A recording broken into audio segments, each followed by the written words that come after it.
Everything was destroyed, and columns of smoke were rising everywhere. A guy with black hair and black clothes tilted his head down. His face was scratched and bleeding. Another guy with white hair and white clothes was lying among the ruined mountains. The guy in black stood over him with his hand around his neck. The guy in white looked up and laughed. He said what he was thinking, then looked away from the man who was crawling on the ground. He said he was different from those he called trash. Mutilated human bodies lay in the smoking ruins. The guy in black looked down angrily and threateningly demanded silence. The guy in white told him to kill him. He laughed hysterically, opening his mouth wide, and declared that he was the only one worthy of killing him. The guy in black stared at him with his burning red eyes and replied that he didn't think he would be the one to kill him. He grabbed the guy with white hair by his white clothes and said he had made a promise to his comrades, pulling him closer, leaving a small distance between their heads. The guy in black said he would ensure he was tried and sentenced to death. He admitted that he still regretted his choices in the past.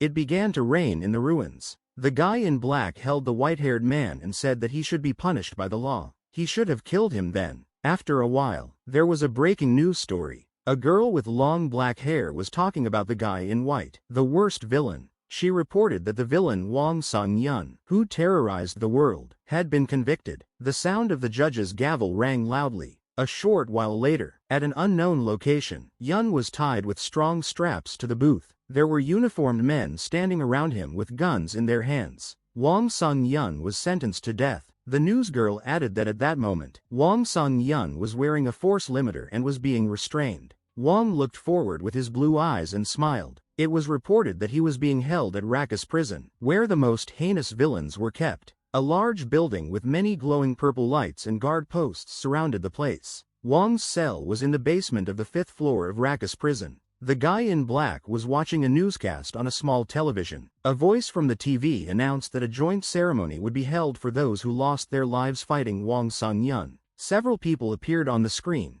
A girl with purple hair and a chain around her neck. A bald man with a wooden rosary. A girl with brown hair and green eyes. A man with gray hair and a long mustache. And a guy with black hair in a ponytail. A voice from the television announced that the funeral would take place this evening. A guy with black hair sat in front of the TV and listened attentively to the information. A voice from the TV added that the government had organized an event in their honor. At that moment, someone turned off the TV. The man turned around and saw Ku Gano, a guy in a police uniform with a smile on his face, who questioned why he was watching TV if he wasn't feeling well. The policeman turned out to be Ku Gano, the warden of Lucullus Prison. The man was his brother, Co Gano, a guard at Lucullus Prison. The boy turned to his brother. Gano sat down in the chair next to the bed and looked at his brother carefully. Gangu said that he really should have killed him with his hands. He looked at his hands carefully, and his eyes lit up with a red light. Gangho asked a question.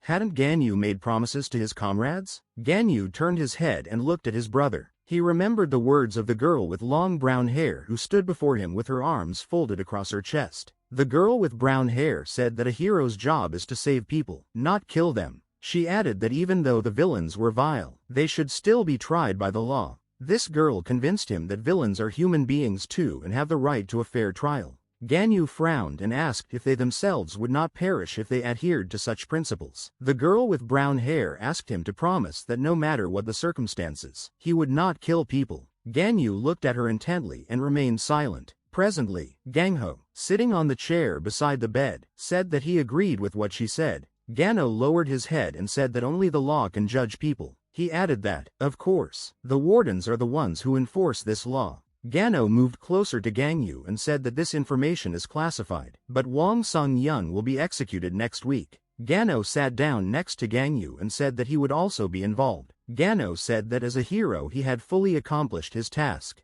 Gangho added that the completion of the process should be left to the prison guards. Ganyu raised his head and looked at him. Gano stood up, fixed his cap, and held out his hand. He said they would say goodbye to their comrades. After a while, among the arranged flowers lay envelopes with a large inscription, "We are happy because of you." Next to the flowers stood people with placards in their hands calling for the villains to be punished. Among the flowers, there were also frames with photos of the heroes with white ribbons attached to them. Ganyu and Gano lowered their heads and looked down regretfully. Ganyu placed a blue flower among the flowers. A week later there was a joint funeral service for the fallen heroes, attended by many people who wept. On the day of Wang Sung-yun's execution, a large box with a burning red stone in the center was displayed. Brother Gagne had a picture with a white ribbon on. He stood in a strict black suit and cried. He asked how it was possible that someone who should have been punished by law was not dead, and his brother, a prison guard, died in his place. A vase of burning incense stood next to Gangho's picture.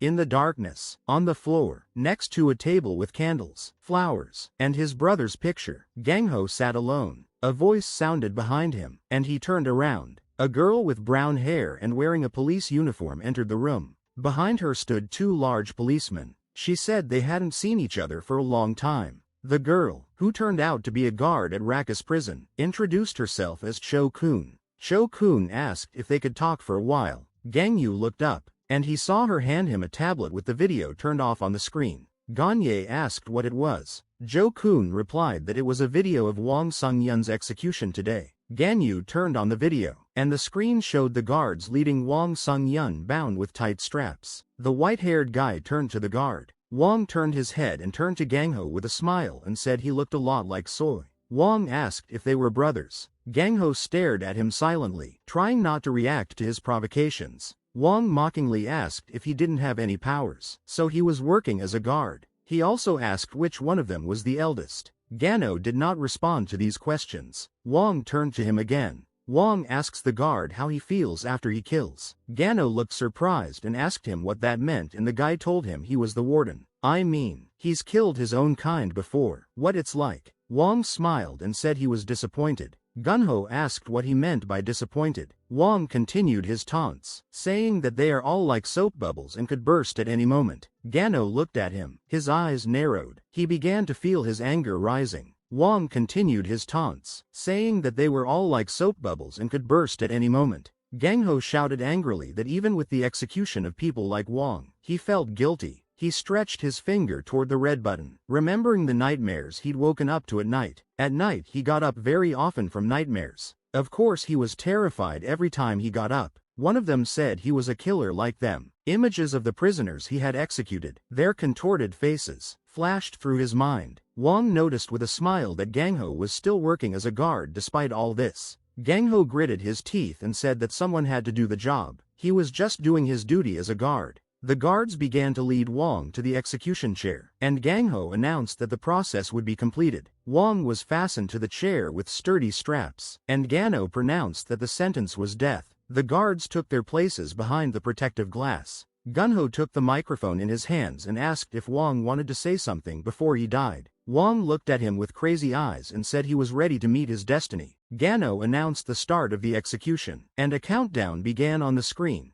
3, 2, 1. The guards prepared to press the buttons as suddenly the entire room was engulfed in darkness. The video on the tablet abruptly faded out. Ganyu, sitting with the tablet in his hands, looked anxiously at the screen, which suddenly went dark. Cho-kun said there was a technical glitch at the moment the execution was supposed to take place. The screen went out, and the entire prison was plunged into total darkness. One of the guards looked up and asked if it was a power outage. Gano shouted, turning to the prisoner. Then he noticed that there was a mysterious electromagnetic attack. Wang began to tear his white prison robe, tearing off his restraints. He shouted that he seemed to be the only one who could kill himself. Gano shouted, ordering everyone to get on the floor. The guards fell to the floor while everything around them began to spark and smoke. One of the guards grabbed a walkie-talkie and screamed, demanding support as the prisoners unlocked the device. The man repeated that the findings unlocked the device. Footsteps sounded in the darkness, and someone began to approach Gangho.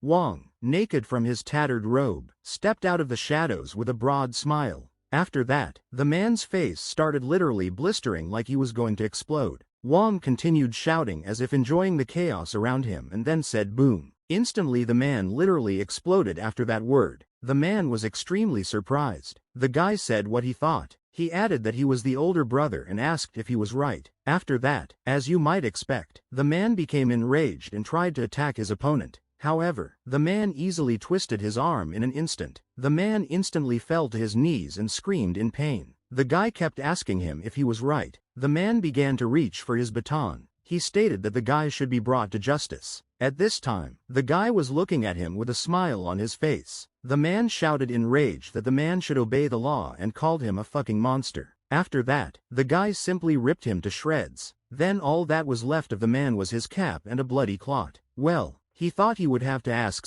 Gang Yu. Gang Yu was confused and didn't know how to react. In that moment, everything became clear. Wang Sung-wan used a mysterious electromagnetic attack. This resulted in the disabling of death row inmate monitoring devices on all floors. Fortunately, he was able to prevent their escape, but there were still numerous warders and locked prisoners there.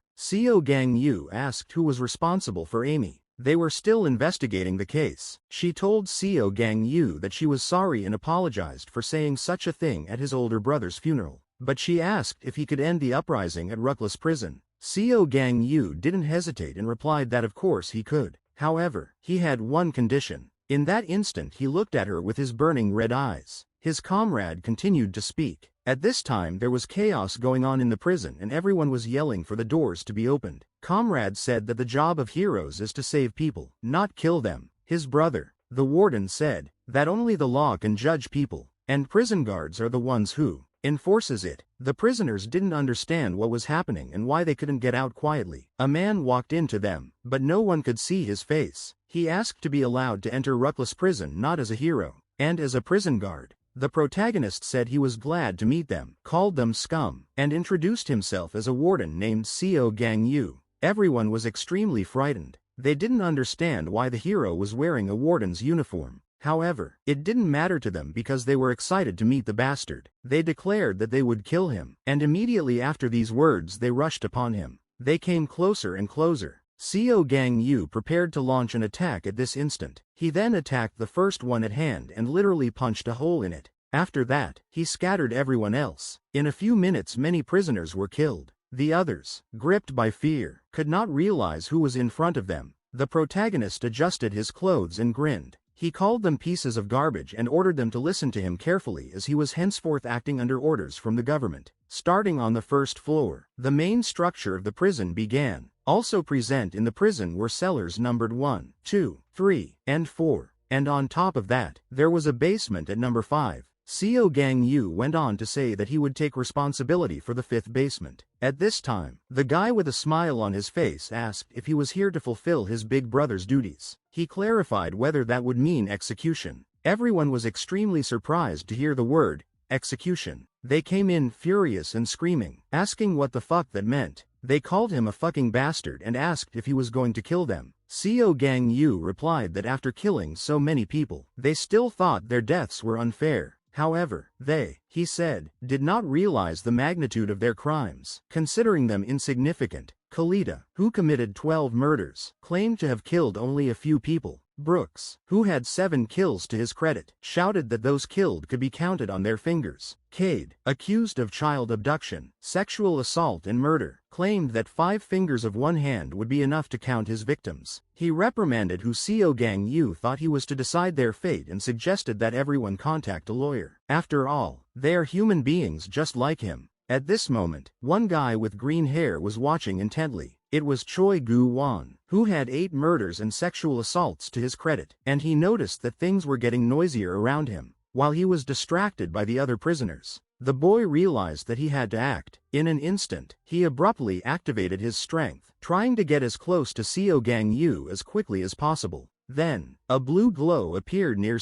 Gang Yu. As it turned out, it was the action of a guy hoping to escape. However, at this moment, Gang Yu noticed him and simply stopped him. He told the others that he was giving them the right to choose, or they quietly put on their monitoring devices and go back to their cells to await their time. Either they'll be killed right now. All the prisoners were scared to death. At this point, one of them asked what the bastard was talking about. Naturally, they suspected it was a hoax and asked each other if they all agreed. The swarty guy stated that they were going to die anyway, and offered to die in the rebellion. He asked if it wasn't more prudent to discuss the situation, but Gang Yu replied that this is not a negotiation, and the last thing he can offer is mercy. The prisoners realized that their situation was hopeless, but still tried to prolong their lives. They questioned why the equality hero was here as a security guard. At this time, someone noticed that Gang Yu was using the controller. Panic gripped everyone, and they were truly frightened. Then the swarty guy started using his power. After that, everyone fell silent and turned their attention to him. He held a finger up, urging everyone to focus. He said there's no need to make a deal with a strong man, even if it's a hero from equality, because there's only one. He stated that once with teamwork they were able to kill a level 2 heroine without wondering if it was possible. And if it was possible then, it is possible now. He offered to kill Gangu to regain his freedom. Gangu looked at him and called him the head of this dump. Lucullus Prison separated prisoners according to their level of dangerousness. The first floor was where the killers were. There were over 300 of them. The first floor basement held 100 criminals endangering the city. There were more than 30 people in the second floor basement, endangering villages. The third floor basement held 10 people who threatened the security of the states. There were 5 people in the fourth floor basement, posing a danger to an entire continent. There were 3 people, including Wang Sung-wan, in the fifth floor basement who endangered the entire world. The girl asked if that was too much and suggested reducing the number of prisoners to be dealt with. Prisoners in the second floor basement, they looked like angels. They claimed that the others had confessed their sins. In the fifth floor basement, the guy was very surprised at something. He stepped closer to the girl and held something out to her. It had nothing to do with wanting each other's company. He was surprised that someone was already here. He then chuckled caustically and said that he could entertain her until Gangu came.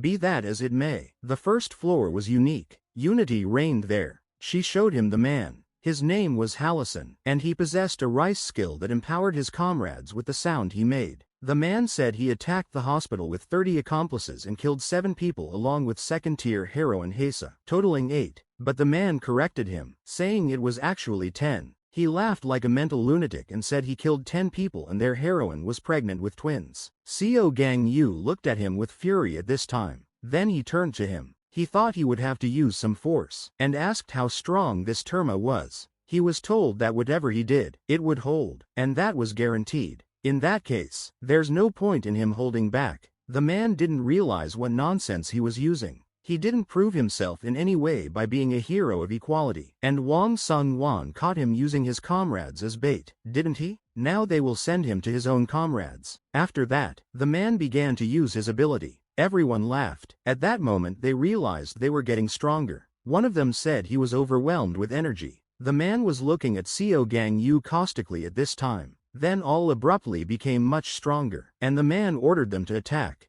Gangu started fighting them. The first one he got his hands on, he easily killed. Then the second one he simply chopped in 2. Gangu really looked very strong. No one realized what was already happening. The man didn't understand what had even happened at this time. He was very much frightened and anxious. Then, the appearance of Gangu appeared in front of him. The main character at this time decided to engage his leg and lifted it high up. Then he pounded the ground with it. After that, all the other survivors simply took to the air. That moment came in the evening. The man in the cell sat quietly and calmly. Then he looked up and was scared out of his mind. At this time, the man was screaming very hard. He asked what the fuck that was all about. After that, he raised his gaze upward. Gangu could be seen approaching them. He said something about method. He was begged and pleaded to stop. Gangu used the circle method. After that, it was as if he had struck them all in 1 second and bound them with something. Everyone was very much surprised. They didn't expect him to do that. The head was chopped in half and was very much surprised. He couldn't believe what he was seeing.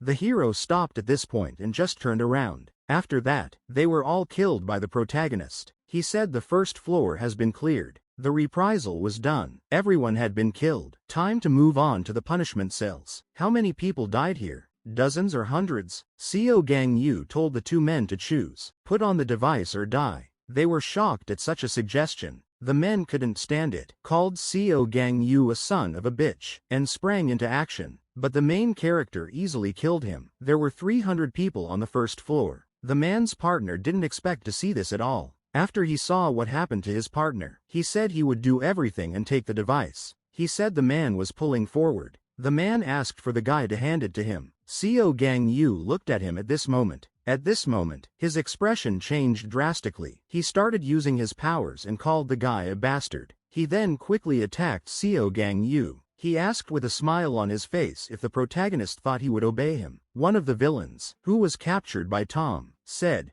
There's nothing more physically weak. Tom, dividing the solution. He can't even imagine the ecstasy of destroying a victim by shooting from afar. Gang Yu brought his fist closer to the guy at this moment. Gang Yu understood, or she called it their ecstasy. It was like he was crushing a chicken egg with his fist.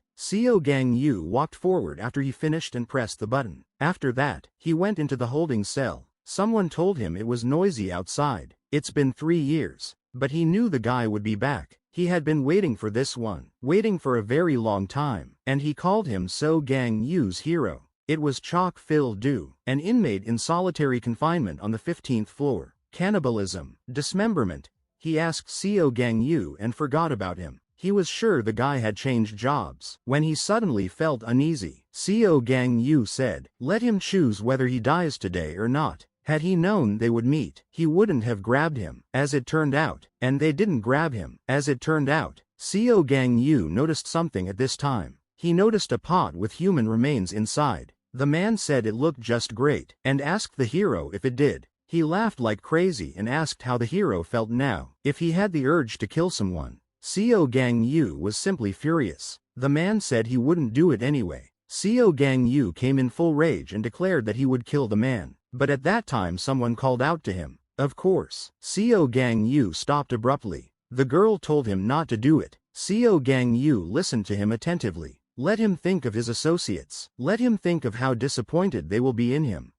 Gang Yu said that if the man didn't give an answer, he would assume that the man had chosen death now. The man asked if he wanted to tell why he had killed them all. But Gang Yu said he wasn't interested and just blew his head off in a split second. But, to his surprise, the man continued to speak. He said he killed them all because he wanted them to remember him. That's why he killed them all, to be the most memorable person in each of their lives. They will die by his hand. They'll never forget him again. He was forever frozen in their eyes. His ability was a hallucination. He could show him the memories of each of his victims as proof. The man slowly approached Gang Yu. He asked if the guy wanted to see the memories. Just at that moment, Gang Yu stripped him of his hands. The protagonist asks, and the redhead isolates him for a long time. Carrying him like that, he'd had enough of his chatter. He won't have time to attack him with his ability. Let me ask him one last thing. Does he remember the people he killed? Gang Yu said that no, none of them were worthy to remain in his memory, especially a scum like him. Just at this time, Gang Yu turned his attention to something. Surprisingly, he began to see his partners. At this time she started telling him not to do it. Gang Yu was very much surprised, and the others were telling him to stop, too. The man asked if he remembered it. Gang Yu began to create his weapon. The girl with fear on her face looked on at this moment. Gang Yu then simply dispelled these hallucinations. "That's all a man can do?" he asked. At this point, the man began to get nervous. Wow, didn't hesitate to chop up his companions. But the protagonist said that it's just an illusion. The man at this point was already getting scared and very nervous. After that, Gang Yu chopped him into pieces. The man fell at that moment. Gang Yu says he's no longer a hero. He's now a prison guard. The man said he was just a jailer. He was just a monster. Gang Yu did not pay attention to these words in any way. He was a monster like Wang Sung-wan. After that, Gang Yu just looked at him. Wang Sung-wan just sat there at that time and wondered what for. Absolutely no progress. The girl at this time just lay there without emotion or making a noise. He asked when Gang Yu would come down already, and if not, maybe he'll step up on his own. At this time, 3 people were above the prison. The man asked Sink Nim when it would start. The girl told him that the guy showed up. They were following the main character and she said it was him. They all saw his face at that moment. At this point, the girl laughed caustically and said that it was her beloved husband. They were all very much surprised and asked what it meant that it was her husband. She said with complete certainty that it was her husband. But didn't she say her husband was Wang Sung-wan? That's what Canis asked her. Gato said that everything was right. Wasn't she the one who used the electromagnetic attack to save Wang Sung-wan? This hero is the most useless creature for humanity's development. But the girl said he was a hero. But he doesn't look like that now, does he? Everyone paid attention to Gang Yu's expression. Then let her just pick one of them. Plural marriage was illegal. She doesn't even know if she should pick the older one or the younger one. Oh, well, they don't get along anyway. Then her judgment will be the one Who survives? She was very interested in watching this and who it would be. The girl told the warden, Kang Woo, that it was a good job. He made quick work of it, with a first floor sweep. From the first basement, the prisoners' strength would increase exponentially, so they'd better take a break. But the hero said no. He heads downstairs right away and asks them to open the door. The girl didn't argue with him and just agreed. But before he goes downstairs, let him hear one request of hers. She's still gets a signal from the live wardens downstairs. She asks him to make sure they get out of there alive and can see their families again. Gang Woo asked how many were approximately alive on each floor. She replied that all communications below the first floor are broken, so they cannot get information right now. There was one thing, however, all units on the 5th floor are operational. At this time, a man with no lower body was crawling somewhere. He was yelling with all his might and begging for help. He begged to be rescued, for someone to help him. The guy was standing behind him at this time. After that, the man literally began to explode from the inside out. The girl finished her speech and said it all looked like someone wanted them all to see. Gang Woo corrected his headdress and said he was off. He opened the door to the first underground floor. She said that Gang Woo was careful. The underground floor is much harder than the first floor. The difference will be enormous. Just at that moment, he quickly turned his attention to something. They immediately started attacking Gang Woo. The man laughed and said they were dumbasses, and the other asked if it could be considered a victory already. Then one of them said they were headed for an attack. They really thought they wouldn't prepare knowing they were coming. The girl started to get worried. That's when Gang Woo. At this time someone told her that she had better take care of herself, rather than thinking of others right now. At this point, the man was quite surprised. He asked, wasn't it the 2-star warden he caught the big fish? I've always wanted to smash her elegant head in. It all worked out like chalk, didn't it? He turned to the guys and said it was their chapter. He would let them use in line. At this time the man turned around and noticed that it was him. He noticed that everyone was dead except him. Marked up, not realizing what had even happened. At this moment, he looked down and noticed Gang Woo approaching him. After that, Gang Woo attacked him. Gang Woo easily killed him too. At this point, the girl was very much surprised. Gang Woo said from the second underground floor, he will continue on alone. I mean, it was dangerous. The girl, stammering a little, agreed with him. It was at this point that she turned to the warden. She said that Tomoki, who was caught by Tome, is in the holding cell of this floor. At this time, Gang Woo didn't reply anything and just left, but still said that he would be careful. Cellar 1. The people inside were asking each other if they heard it. Someone heard a loud noise. Did that mean they had succeeded in killing him? That's when the girl showed up and said he was stupid and a bastard. Does he really think they could have success? Does he think any of them could make such a loud sound? I mean, she warned them, but they never listened to her. She's had 28 hero kills. That's why bad people become villains from the start. They just don't have brains. She was also a former hero. At that moment, someone called her a bitch and turned to her. It was some very healthy man, and he asked if she wanted to die. Did she want him to kill her? She did not believe him and asked if he would kill her. They all got here by killing ordinary people. Have they ever even killed people with powers? Did they even fight them? Oh right, she assumes they ended up here because they fought some of them after all. He'll show them how to kill people like that. Just then, he was cut in half in a split second. At this time, the girl remembered his words that he would kill her. She asked who else was here to kill and called him a self-righteous bastard. She was catching villains while being a hero. That's how she learned to catch the gifted, and then used those skills to kill heroes. Well, don't let him join her. She'll tell them how to hunt people like that, because she knows who Gang Woo really is. Has an ability. She was asked if she knew what ability Gang Woo had. Well, how could she possibly know that? Since she was an experienced hero too, she knows almost everything about them. Well, what will this information give them? He was from an equality team where all the heroes were level 1, so a 3-level hero like her was no match for him. The girl laughed at this time. She said that Hero Laos has become the head of equality and there has been a revolution in the hero industry. First, the self-definition of hero has been changed so they can't kill villains. Second, the heroes would periodically team up and train together. Lastly, the hierarchy of heroes going from level 1 to level 5 has been abolished. And the reason why she suddenly started telling them about it is because Gang Woo joined equality just when there was no hierarchy. He joined the team even though he did nothing outstanding.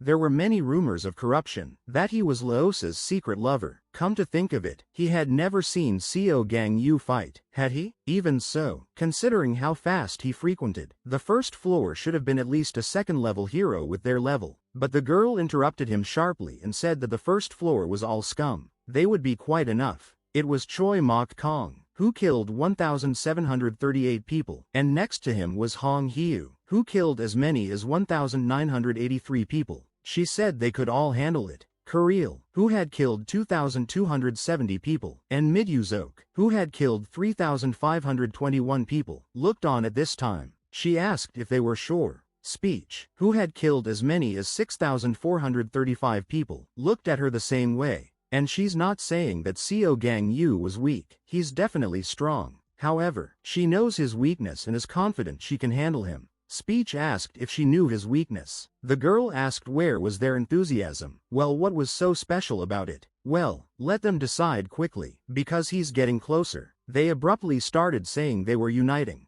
The girl asked what about Speech. He said he was with them too and asked what their plan was. Centuries ago, humanity categorized supernatural abilities, and through research, scientists have categorized them into three main sectors. Those who can enhance and transform their bodies. That was the physical sector. Those who could create something out of nothing. That was the creative sector. And those who are not in the previous two sectors. That was a special sector. All the prisoners were looking off into the distance at this time. They saw Gang Yu in front of them. They started yelling that he was here. The target was in place. Speech asked the girl if she could see. She told him that yes, it was the physical sector of telepathy.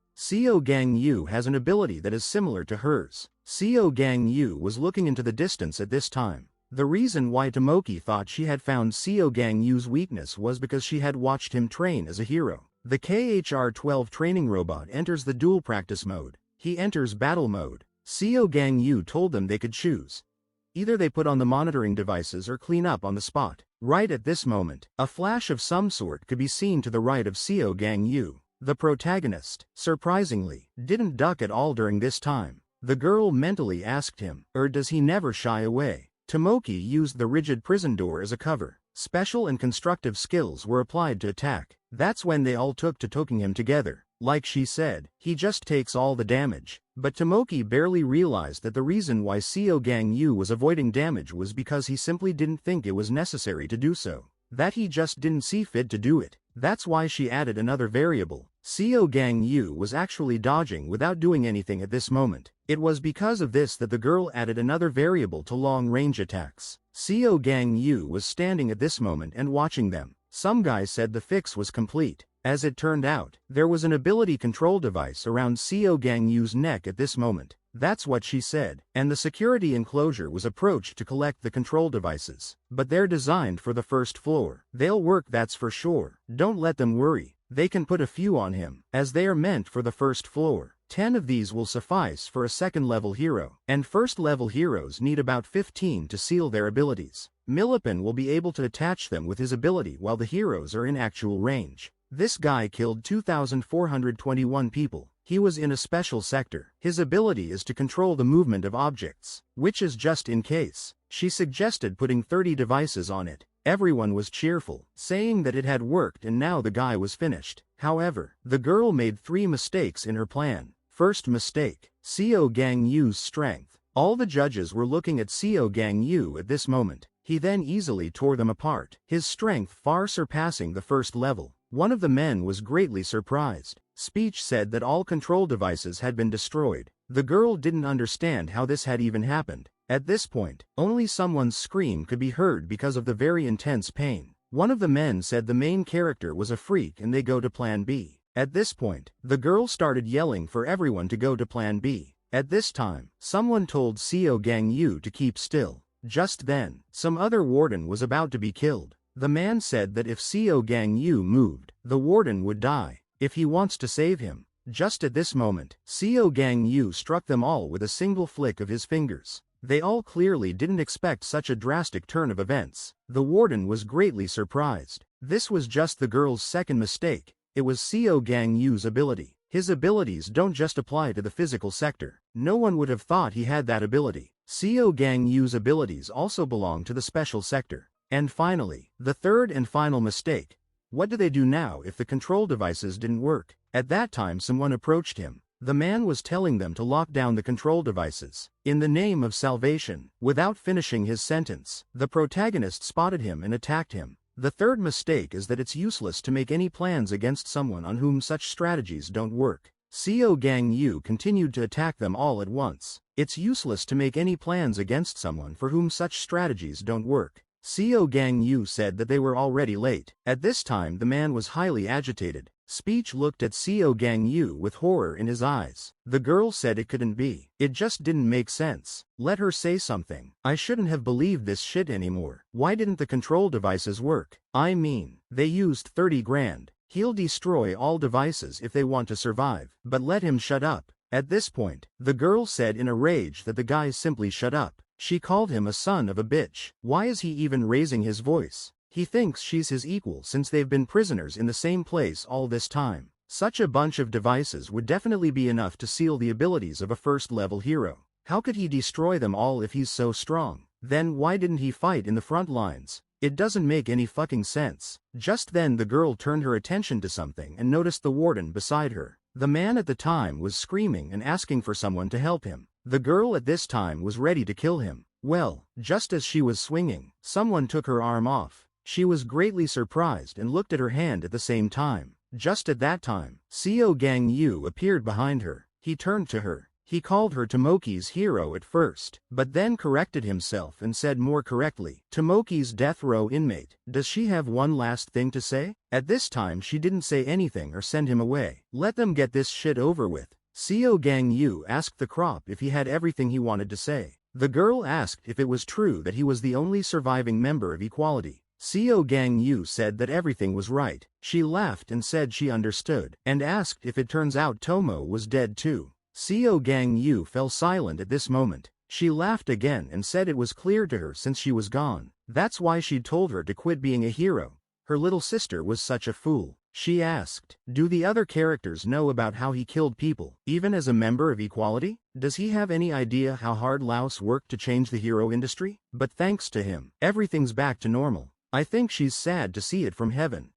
Gang Wu didn't answer anything and just remained silent, then said, her last word lingering, there's something wrong with the hero industry. She realized this when she became the heroine known as Tomoki, only to destroy the villains. At this time, the man threatened to kill some girl and told her to stand still. He was telling the hero to just try to move. At this point, the hero is obligated to fulfill his obligations at all times, even if civilians died afterward. The guy was saying the mission was accomplished. Tomoki's reason for becoming a hero was simple. Her sister had told her that she would bail her out forever. It was for her, the most real heroine. She was awesome. It was Tomoka's little sister. Unlike her, Tomo was not endowed with any special abilities, so she depended heavily on her gifted older sister. However, Tomoka's heroine was. The girl was kind of weird, but at the same time asking her little sister if her sister was the coolest future heroine. She didn't feel superiority and pride. The girl at this time was thanking her for saving her. Instead of pride in saving and empathy for people, the girl at this time replied to her that it was her duty after all, saving them every time. That's how Tomoki, doing her heroic duty, first killed a villain during a mission. First murder. She felt that way. A sense of superiority. For the first time in my life, who would have thought that someone's death could lead to such ecstasy? After that incident she continued to kill villains, both civilians and heroes. She killed everyone indiscriminately. Of all the books, the girl enjoyed the most, by killing their comrades who were weaker. Betrayal, confusion, all in one expression on his face. Their loss, driving a girl crazy. However, her secrets soon came to light. Tomo began to suspect her sister, who began coming home late at night soaked in the smell of blood, so she decided to follow her. The younger sister was scared to death from what she saw. Tomoki turned her attention to the girl at this time. It was how she witnessed her own sister killing someone. Of course, the sister was quite frightened. Tomoki said, didn't she tell her never to leave the house so late? Well, it can't be helped. She asked if her sister wanted to join her and help. The girl at this time came to a great surprise. Her sister told her that if not, she would do it herself. The girl at this time shouted for her sister not to do that. Then in a moment she noticed something and was very much surprised. Only it seemed, at that moment, someone had chained her up. Tomo's ability was awakened, and she accomplished her first hero mission. Tomo then became one of the heroines and began to pursue her sister, a former heroine, now a villain. So at the end of the day, she caught her after all and told her she was under arrest. Tomoki asked her if she would call her sis when she hurt her, so her ability has become even stronger. This fact makes her regret it even more, because her powers belong to the creative sector, not the physical sector. She feels sorry for everyone who doesn't have physical abilities. After all, they can't imagine that awesome feeling and ecstasy of beating someone over the distance without breaking them with their own hands. She would never understand it. Her sister said she wasn't brave to call herself a sister anymore. The girl said Tomo. She wondered if her death had been painless. Did she die during the battle with Wang Sung-wan? She said she was in a lot of pain, and let her sister save her. Seo Gang-yu handed it to the girl. Guess she shouldn't have asked that, she's just in a bad mood. After that, the girl took her form and was ready to fight. She then quickly began to approach Seo Gang-yu. After that, she managed to attack Seo Gang-yu, but at that moment she was very much surprised. Seo Gang-yu simply disappeared from her sight. She then noticed that Seo Gang-yu was already behind her. At that moment, she turned around to continue the battle with him. Seo Gang-yu then attacked her. He then sent her far away from him with a kick of his foot. All that could be seen to this side was the smoke that rose from the guy's attack. Seo Gang-yu stood straight and did not move. At this point, he was looking off into the distance. In a split second, a girl appeared in full fury in front of him. The hero then attacked her right in the stomach. Tomoki felt unbearable pain and started coughing up blood. Then she fell to her knees. She was in a lot of pain. Looking down at the hero, she said that even though his death would be legal, he still felt bad about killing a comrade. So if that's the case, maybe he'll spare her? He was a hero. Didn't he swear an oath to Laos? But Seo Gang-yu said he's not a hero anymore. Still, she's probably asking to be spared. She doesn't want to die. Can he hear her? Seo Gang-yu said that her facial expression right now, doesn't it look familiar to him? Seo Gang-yu asked how she was doing back then. The girl laughed hopelessly at this point. Seo Gang-yu prepared to kill her. The sounds of battle Seo Gang-yu echoed throughout the prison. The girl asked her comrade if they heard it, or if it was just a loud noise. Was it Seo Gang-yu? What should she do? That sound made someone's heart flutter, and some of them were frightened. The warden didn't know what was going on at that moment, and some people have. It was expected of him by adults. The guy said poems with a smile that he couldn't wait. He's going upstairs right now. But at that time someone sharply pushed him away. Then he ran straight into the wall. His hat immediately flew off his head. It was a very big surprise for him. He asked if the little guy was bored. The man asked if he wanted him to play with him. It was Kingston. The guy said it was a really creepy grandpa. Kingston at this time asked who he called creepy. It was death row inmate number 0001 from the 5th underground floor. He said he was a kind grandpa who would play with him. At this time, everyone was calling for mistress. She approached them and asked what was wrong. They said that right now, on the 5th underground floor, Kingston and Wang Sung-wan met. To everyone's surprise, the mistress said it was great. No one understood why it was so. She said that means one of them is going to die. Personally, she's rooting for Kingston. He's not as dangerous as Wang Sung-wan. By the way, what's that girl doing next to him? The boy asked if Grandpa wanted to play with him. He said sure, but the guy at the time said he didn't want to. And Kingston asked if he was sure, but Grandpa really wants to have fun. Kingston was the first inmate at Lucullus Prison, the oldest to serve a long sentence. Unlike the prisoners on the 4th and 5th lower floors who killed tens of millions of people, he only killed 3. The first to die was the most feared and powerful villain of his time, Kara's. Second and third died the best heroes of the time, Clark and Hilo. He came out of nowhere and killed 3 of the strongest men at the time. He said he had defeated all those who were called invincible, and asked if he was now invincible. He said it would be useless. He voluntarily surrendered to the government. He had no equal, but he turned himself in, killing a few people, and at the time the governments and the hero associations were on bad terms. He's managed to avoid execution for 30 years. He said he wouldn't kill the guy. They'd just play a little game. He didn't want to feel the stigma of ruining lives. The guy agreed with him after all. At this time he rose up using his air ability, all rubbing Tylee who was inside. There were indeed a great many supervisors. After that, he turned them into some blood clots. He then asked if they would have fun. After that, directed those blood clots straight to Kingston. They were getting closer and closer to him with each passing second. At this point, Kingston sprang into action. The man then grabbed one of those clots. Then he simply started pointing them in the guy's direction. After he collected them all, he simply crushed them. Kingston and the boy looked at each other. The man thought he had telekinesis, but considering how he was now defending and attacking, it turns out he was wrong. Can he use other methods? As he thought, waiting was stupid. Playing with Grandpa was boring. What fun was there in killing someone who was about to die himself? Kingston said he was an arrogant boy. He has seen many like him, all of them like frogs in a well sitting around thinking about their superiority. At this time the man was ready to approach the guy. Just as it happened, he began to approach him. Kingston said they are all overwhelmed by pride. At this point, screams could be heard. The man said the building wouldn't last long at this rate, and the girl told him to stop making noise. Even the power of level 1 or 2 heroes won't be enough to destroy this prison. Let everyone calm down. There are 20 layers of specialized walls. Who can destroy such a thing? The man was furious at this point. He said he'd teach the kid some manners. At this point, the guy could see the man approaching him, and at the very last moment he was very much surprised. Kingston at this point attacked him with a two-legged attack. Just at that moment, right in front of his eyes, the guy could see Kingston's legs. At this point there was a very severe thunderstorm outside. The man was still very much frightened. At that moment he came to the door. The man turned to Mistress. She asked if everything was okay. Who won? But he said that wasn't the case at all. As it turned out, the guy survived and the wall near him was destroyed. The man informed the lady that the walls were not all breached. At this point she was already starting to get really worked up and said they were in the ass. The guy said Kingston was just like a mandrill when he got that far. Is he interested now, or what? He suggested that the girl look it up. What do they care about a glass or something?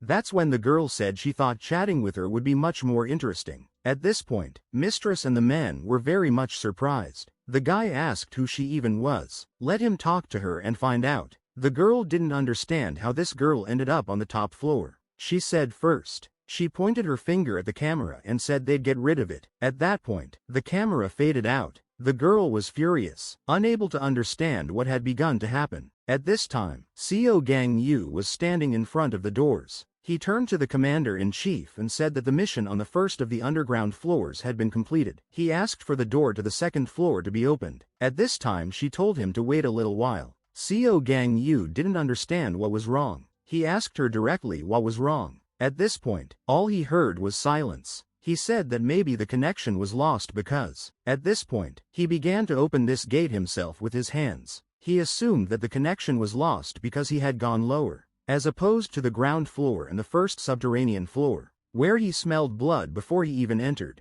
Descending to the second underground floor, CO Kang Woo doesn't feel anything. The place was very clean and you couldn't even see any corpses. There weren't even any living people to be seen. At this moment, CO Kang Woo heard some sort of shouting. It was a girl running and telling the creatures to stay away. She was telling one of them to get off his back. Just at that moment, she approached CO Kang Woo. At this time, she called the boy by his older brother's name as well. She reached out to him, hoping he would help her. Just at that moment, CO Kang Woo decided to intervene. She didn't realize what had happened, for it was very fast. With a calm expression, CO Kang Woo asked if she was fine. At that moment, she hugged him and called him Gang Ho. She asked, "Am I supposed to have one on the top floor? And what was that all about anyway? So he's actually gifted? That was really cool. So why was he hiding it?" At this moment, CO Kang Woo pulled her back a little and was ready to speak. He said he was Gang Ho's younger brother. The girl, of course, was very much surprised when she heard this. She asked why he was wearing a prison guard's uniform and what he was even doing here. CO Kang Woo said it was how they worked with his older brother. He said it was very dangerous here. She said she was sorry to hear that and called him her lord. CO Kang Woo asked who she was. She said that this was the first time they were seeing each other, so she should introduce herself first. She was his sister-in-law. He had already been told that he looked a lot like his brother. CO Kang Woo was slightly surprised at this moment. Shoo, second subterranean floor. At this time someone turned or asked about Mael. The man said it seemed a stranger had come. At this time the sister told her brother that this was the case. She asked how many sins those who came this time had committed. He killed her doggy. And that's what Miel said. Miel said that if that was the case, it was clear. His road was straight to hell. The girl said she'd only seen the guy in pictures, but it looks even better in real life. Her name is Hong Jia and she is one of the prison guards. Gang Yu knew that his brother had a girlfriend, but he didn't fill him in on the details. She pointed her fingers at her stomach and said, "Here, right here is the one he's going to be an uncle to." Gang Yu was even more surprised. She asked, is he less than a month old?" So far unnoticed. She had recently found out herself, and because of the incident with Wang Sung-wan, she had to hold off on the news. Gang Yu was at a loss for words at this moment. He asked if she was serious now. She said quite and asked if something was wrong. Gang Yu said no. She asked, "So what is Gang Yu himself doing here? Is he here to quell the riot? And why is he in their uniform?"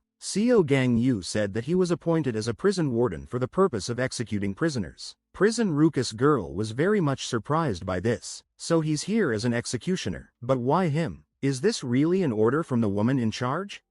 Gang Yu said that she didn't seem to know about anything, so he briefly explained the situation to her. The girl was surprised when she heard about the electromagnetic attack, but who could have done it in the first place? The chief said the investigation is still ongoing. She asked in tears what about Gang Ho? He should be on the last underground floor for the execution. Gang Yu began to say that his older brother. At that moment, the girl grabbed her stomach. Gang Yu abruptly fell silent. He said there was a call for help from this floor. Gang Yu still didn't dare to tell her the truth, and the girl at this time sighed heavily and said, "Thank God." Gang Yu said that it's dangerous here so she should go up. He'll bring her up, but she started to deny it. She said he needed her. Without her he couldn't go any lower. Gang Yu, of course, asked why. She has the ability to read the minds of those she looks at, and she had a special class of psychometry. Let him not worry. Her thoughts he didn't read. She doesn't use her ability without a good reason. She uses it to do psychotherapy with inmates and also to see if a crime has been committed. Gang Yu asked how it could help him at the moment in the second underground floor's holding cell. On this floor are Meal and Mael. They do not control this place. They are brother and sister with the power of their summoning class. Their ability empowers them, turning those around you into your puppets, piercing their hearts. All the inmates on this floor are now under their control. Gang Yu said that he had an idea of their abilities as well. They were Mago's disciples. Since he knows everything now, it's time for her to go up. She started to say that some of the fighting puppets are prison keepers, prison wardens. The girl said the puppets were indistinguishable from each other. He wouldn't be able to tell who was the caretaker and who was the criminal, but she would be able to, using her ability to read their memories. They had already turned into puppets. Didn't that mean they were already dead? Is there any point in checking who's who if they were still alive when the brother and sister activated their ability and they would become themselves again? Gang Yu said she wouldn't do anything about it, but lo and behold, she didn't. She can convince them. Gang Yu said that it was too dangerous in her position. Before I became a mother, she was and is a prison guard and therefore must fulfill her official duty. She remembered her boyfriend at that moment, and then she saw Gang Yu in front of her. The protagonist agreed and extended his arm forward. Then he started using his ability. The girl couldn't understand what he was doing. After that, Gang Yu realized her intentions. She still couldn't figure out what he was doing and asked what it was. He said it was his ability. It would protect her from danger. She said he waited and asked if it would affect him. That's when she noticed something. Just then they failed to notice the very puppets the girl was talking about. She said it was the work of Meal, the older brother. Please don't let him forget that he has taken many wardens prisoner. The boy asked which one. The girl at this point was trying to determine. Just about that time, she began to use her powers. Then, after a second, she was surprised. She said the two behind are probation officers. First you have to subdue them and group them together. At this time she was greatly surprised by something. She realized she hadn't seen anything and asked the guy what was going on. She tried her best to get out of that balloon. Gang Yu said they would handle the distribution. He then began to use his ability. Whoever's alive is the warden. After that, one of them started attacking Gang Yu.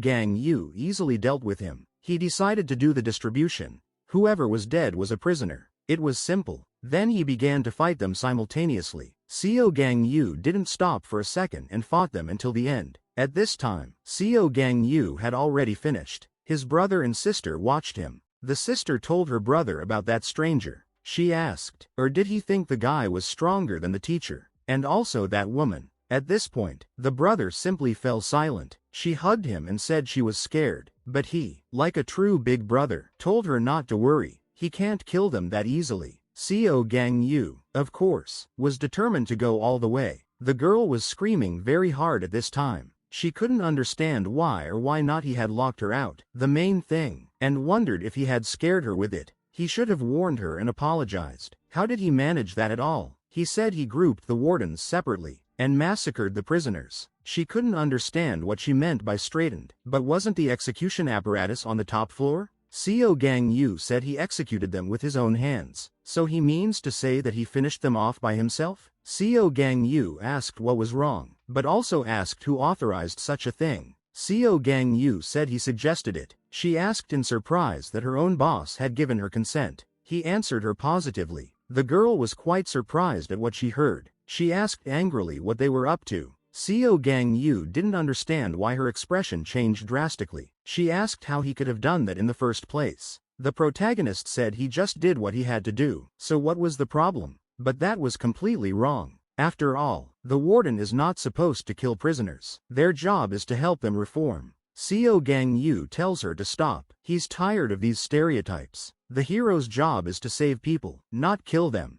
Only the law can judge a man. He had already seen perfectly well how the pursuit of such ideals ended, by the brutal murder of helpless people and by the hands of monsters with whom the law did not agree. It doesn't matter if he's a warden or a hero. He's just doing what he should have done a long time ago.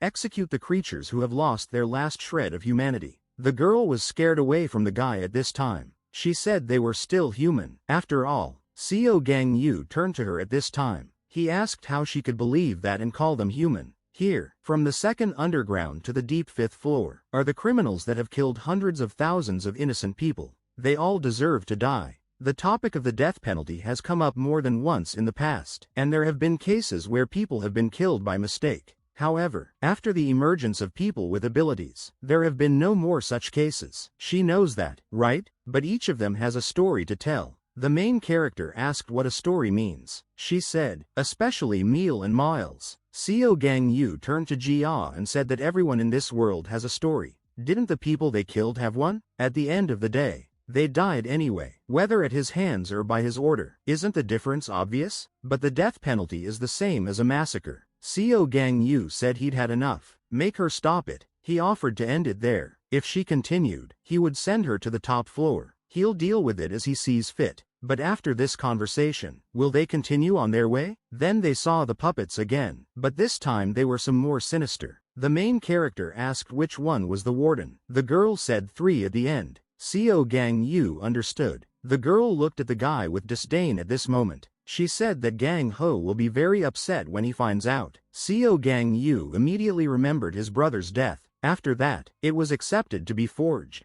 One of them, because he let his guard down, still managed to reach him. But as it turned out, the creature simply broke its weapon against him. He remembered the girl's words that his older brother would be very upset when he found out. Because of this, Gangu became furious. He immediately remembered his brother. His older brother could feel his taxanes of hatred building up. From thinking of ideals that are empty words, the protagonist at the moment looked like a very harsh creature. He also recalled the girl's words. Despite all of this, Gangu continued his battle. He also recalled his brother's words. Gangu continued the battle. Of course, you have the girl's words with you. He didn't understand where the meaning of those words came from. Is it grief or good fortune? Gangu's disappointment. Gangu used the mod 5. Then he started beating everyone all at once. They all slowly subsided at this time. After solving the lives of criminals, the girl was watching him at this time. She used her ability. Oddly enough, she was very much surprised by the guy and said he looked even cooler that way. Gangu continued to fight. The girl said the 3 in front of him were already probation officers. The protagonist said that's when we'll have to wait a bit. At this time he turned his attention to something. Someone said it was a pleasure to meet them. The man had some sort of crown on his head. As it turned out, it was just the brother and sister, and the brother said it was nice to meet a respectable dude. Gang Yu said they made it easy for him, coming to him independently, and he said it was mutual. They would be acquainted. At this point, there was silence between them. The girl tried to approach them. They started asking the warden Hong Jia why she abandoned them. She should be sent to heaven. Let them dissipate their spell, and then he would let her die without agony. And the case in which he doesn't kill them doesn't consider it at all. In previous floors, it gave the ability to delay death to the controllers. But the creatures of the floors below, who have killed so many people, have no choice. They are given only a merciless death. The guy told the kid that he had heard that he was an associate of their teacher and asked if that was true. It was the same for the woman who had caught them, but his aura was completely different. The sister said he was definitely going to hell, and the brother said she was quieter. Gang Yu said that they're about to see who goes to hell first. If they promise to let them go, they will stop using their power. The protagonist said their offer was rejected. The supervisor told them it was only a favor in this situation. Storage of control devices. Her brother said they didn't commit crimes, and playing the death penalty. She understands that. That's why they refuse. Gang Yu said that such a thing with him was useless. He's not going to negotiate with non-humans. The girl was even more thoroughly surprised at the guy's words. That's the way it's supposed to be. There's no other way. Monsters must taste pain, too. The guy was telling Gang Yu that they really didn't want to fight them. If he listened to their story, maybe they could come to an agreement. But Gang Yu was furious and refused to listen to them. The warden said that if he talked to them, he could resolve things peacefully. The protagonist then decided the opportunity to see the warden. The main character told the girl to keep her head down. At this time he began to approach them. After that, Gang Yu tied up his brother and sister and grabbed them. Of course, they were very stressed out at this time. How to torture villains, he had already heard. Gang Yu looked at them at this time. I never thought there would come a time when those words would prove useful to him. Gang Yu looked at them sternly. The guy said it was useless to talk to him. He wasn't human. His sister called him a beast, but then corrected herself and said the guy was a monster. Gang Yu just remained silent and continued to stare at them. They asked, or is it a special class ability? It's quite annoying. After that, Gang Yu just killed them all in 1 second. What the hell? Everywhere you go, every motherfucker, they call him a monster. It's making him. Gang Yu killed them all in 1 second. He said being called a monster makes him feel bad. As it turned out, the brother and sister survived. The sister was watching the guy at that moment. The boy asked Mael, or if she needed help, but she said she didn't. They noticed the guy had a solid defense. The girl said we can handle it. After that, she started conjuring something. Gang Yu then noticed some circles with hieroglyphics on the floor in front of him. Then some monsters started coming out of there. The main character said it seems to be a summoning ability. You could just get rid of it, because it wasn't a person. The protagonist changed and began to fight them. He fought them very quickly, and they didn't give him much trouble. Gang Yu continued to confidently stand his ground and continue fighting. He then proceeded to use the next phase of his ability. He defeated them all with ease. His gaze was confident, and he knew he would defeat them with ease. This moment was very frightening to her. She asked her brother if he could last much longer, to which he replied that he could probably last another 10 minutes. The girl wondered what those 10 minutes meant. She said they had very little time left. Then she held her hand up. So this time she decided to act decisively. After all this, something unexpected happened. The brother asked his sister what had happened. At this time, Gang Yu appeared in front of them. He said he had an idea. He felt there was no point in wasting time fighting them one at a time. If he catches them all at once, it's all over. So he suggested that they stop witchcraft and promised to let them die painlessly. The protagonist was watching them closely at this moment. At that moment, they turned their attention to the wall. They didn't realize how great his abilities were. Gang Yu began to describe their strength. He then demanded that they stop their actions. Startled, they looked at him. After that, the guy sprang into action. He seemed to be beginning to regain his strength. Gang Yu raised his head upwards. Immediately afterward, mysterious creatures appeared. After that, he noticed these creatures in front of him. Michael was among them, Gabriel, Raphael, and Uriel. But to everyone's surprise, the protagonist hit them all in one move. The brother and sister turned around to look at it. After that, one of them became even more anxious. The guy started using even more of his abilities. After that, people started to come around. Then they began to realize what was going on around them. The guy started to tell Gangu to stay away from them. He demanded that he release all the wardens. If Gangu doesn't stop resisting and release them, things will only get worse. At that moment, someone behind me started laughing loudly. The brother noticed that his sister had been captured. Gangu says his sister will die an agonizing death if they don't do what he demands of them. At this point, the sister began to scream in unbearable pain. Tears came to the boy's eyes. He was shocked at what was happening. The sister screamed that she was in a lot of pain. Every second was causing her more and more misery. At this point, the brother was ready to start negotiating. He fell to his knees and said he was giving up and would stop resisting. In return, he asked to be allowed to talk to the warden Hong Jia, adding that he needed to disable the ability. He then repeated his request to disable the ability. After that, he looked at his sister. When it was over, they clasped hands. Then they started canceling their abilities. No one realized what had happened. They all couldn't realize how they even ended up in this place. The perpetrators then noticed the warden in front of them. Gangu instantly killed him. The brother and sister watched the scene. Then Gangu killed all the criminals. The wardens didn't understand what it all meant, and Gangu told them to go back upstairs. Afterward, they replied that they would listen to him. The guy reminded that he had kept his promise, and now it was Gangu's turn to keep his word. Gangu confirmed that everything was correct and he would let him meet with the warden.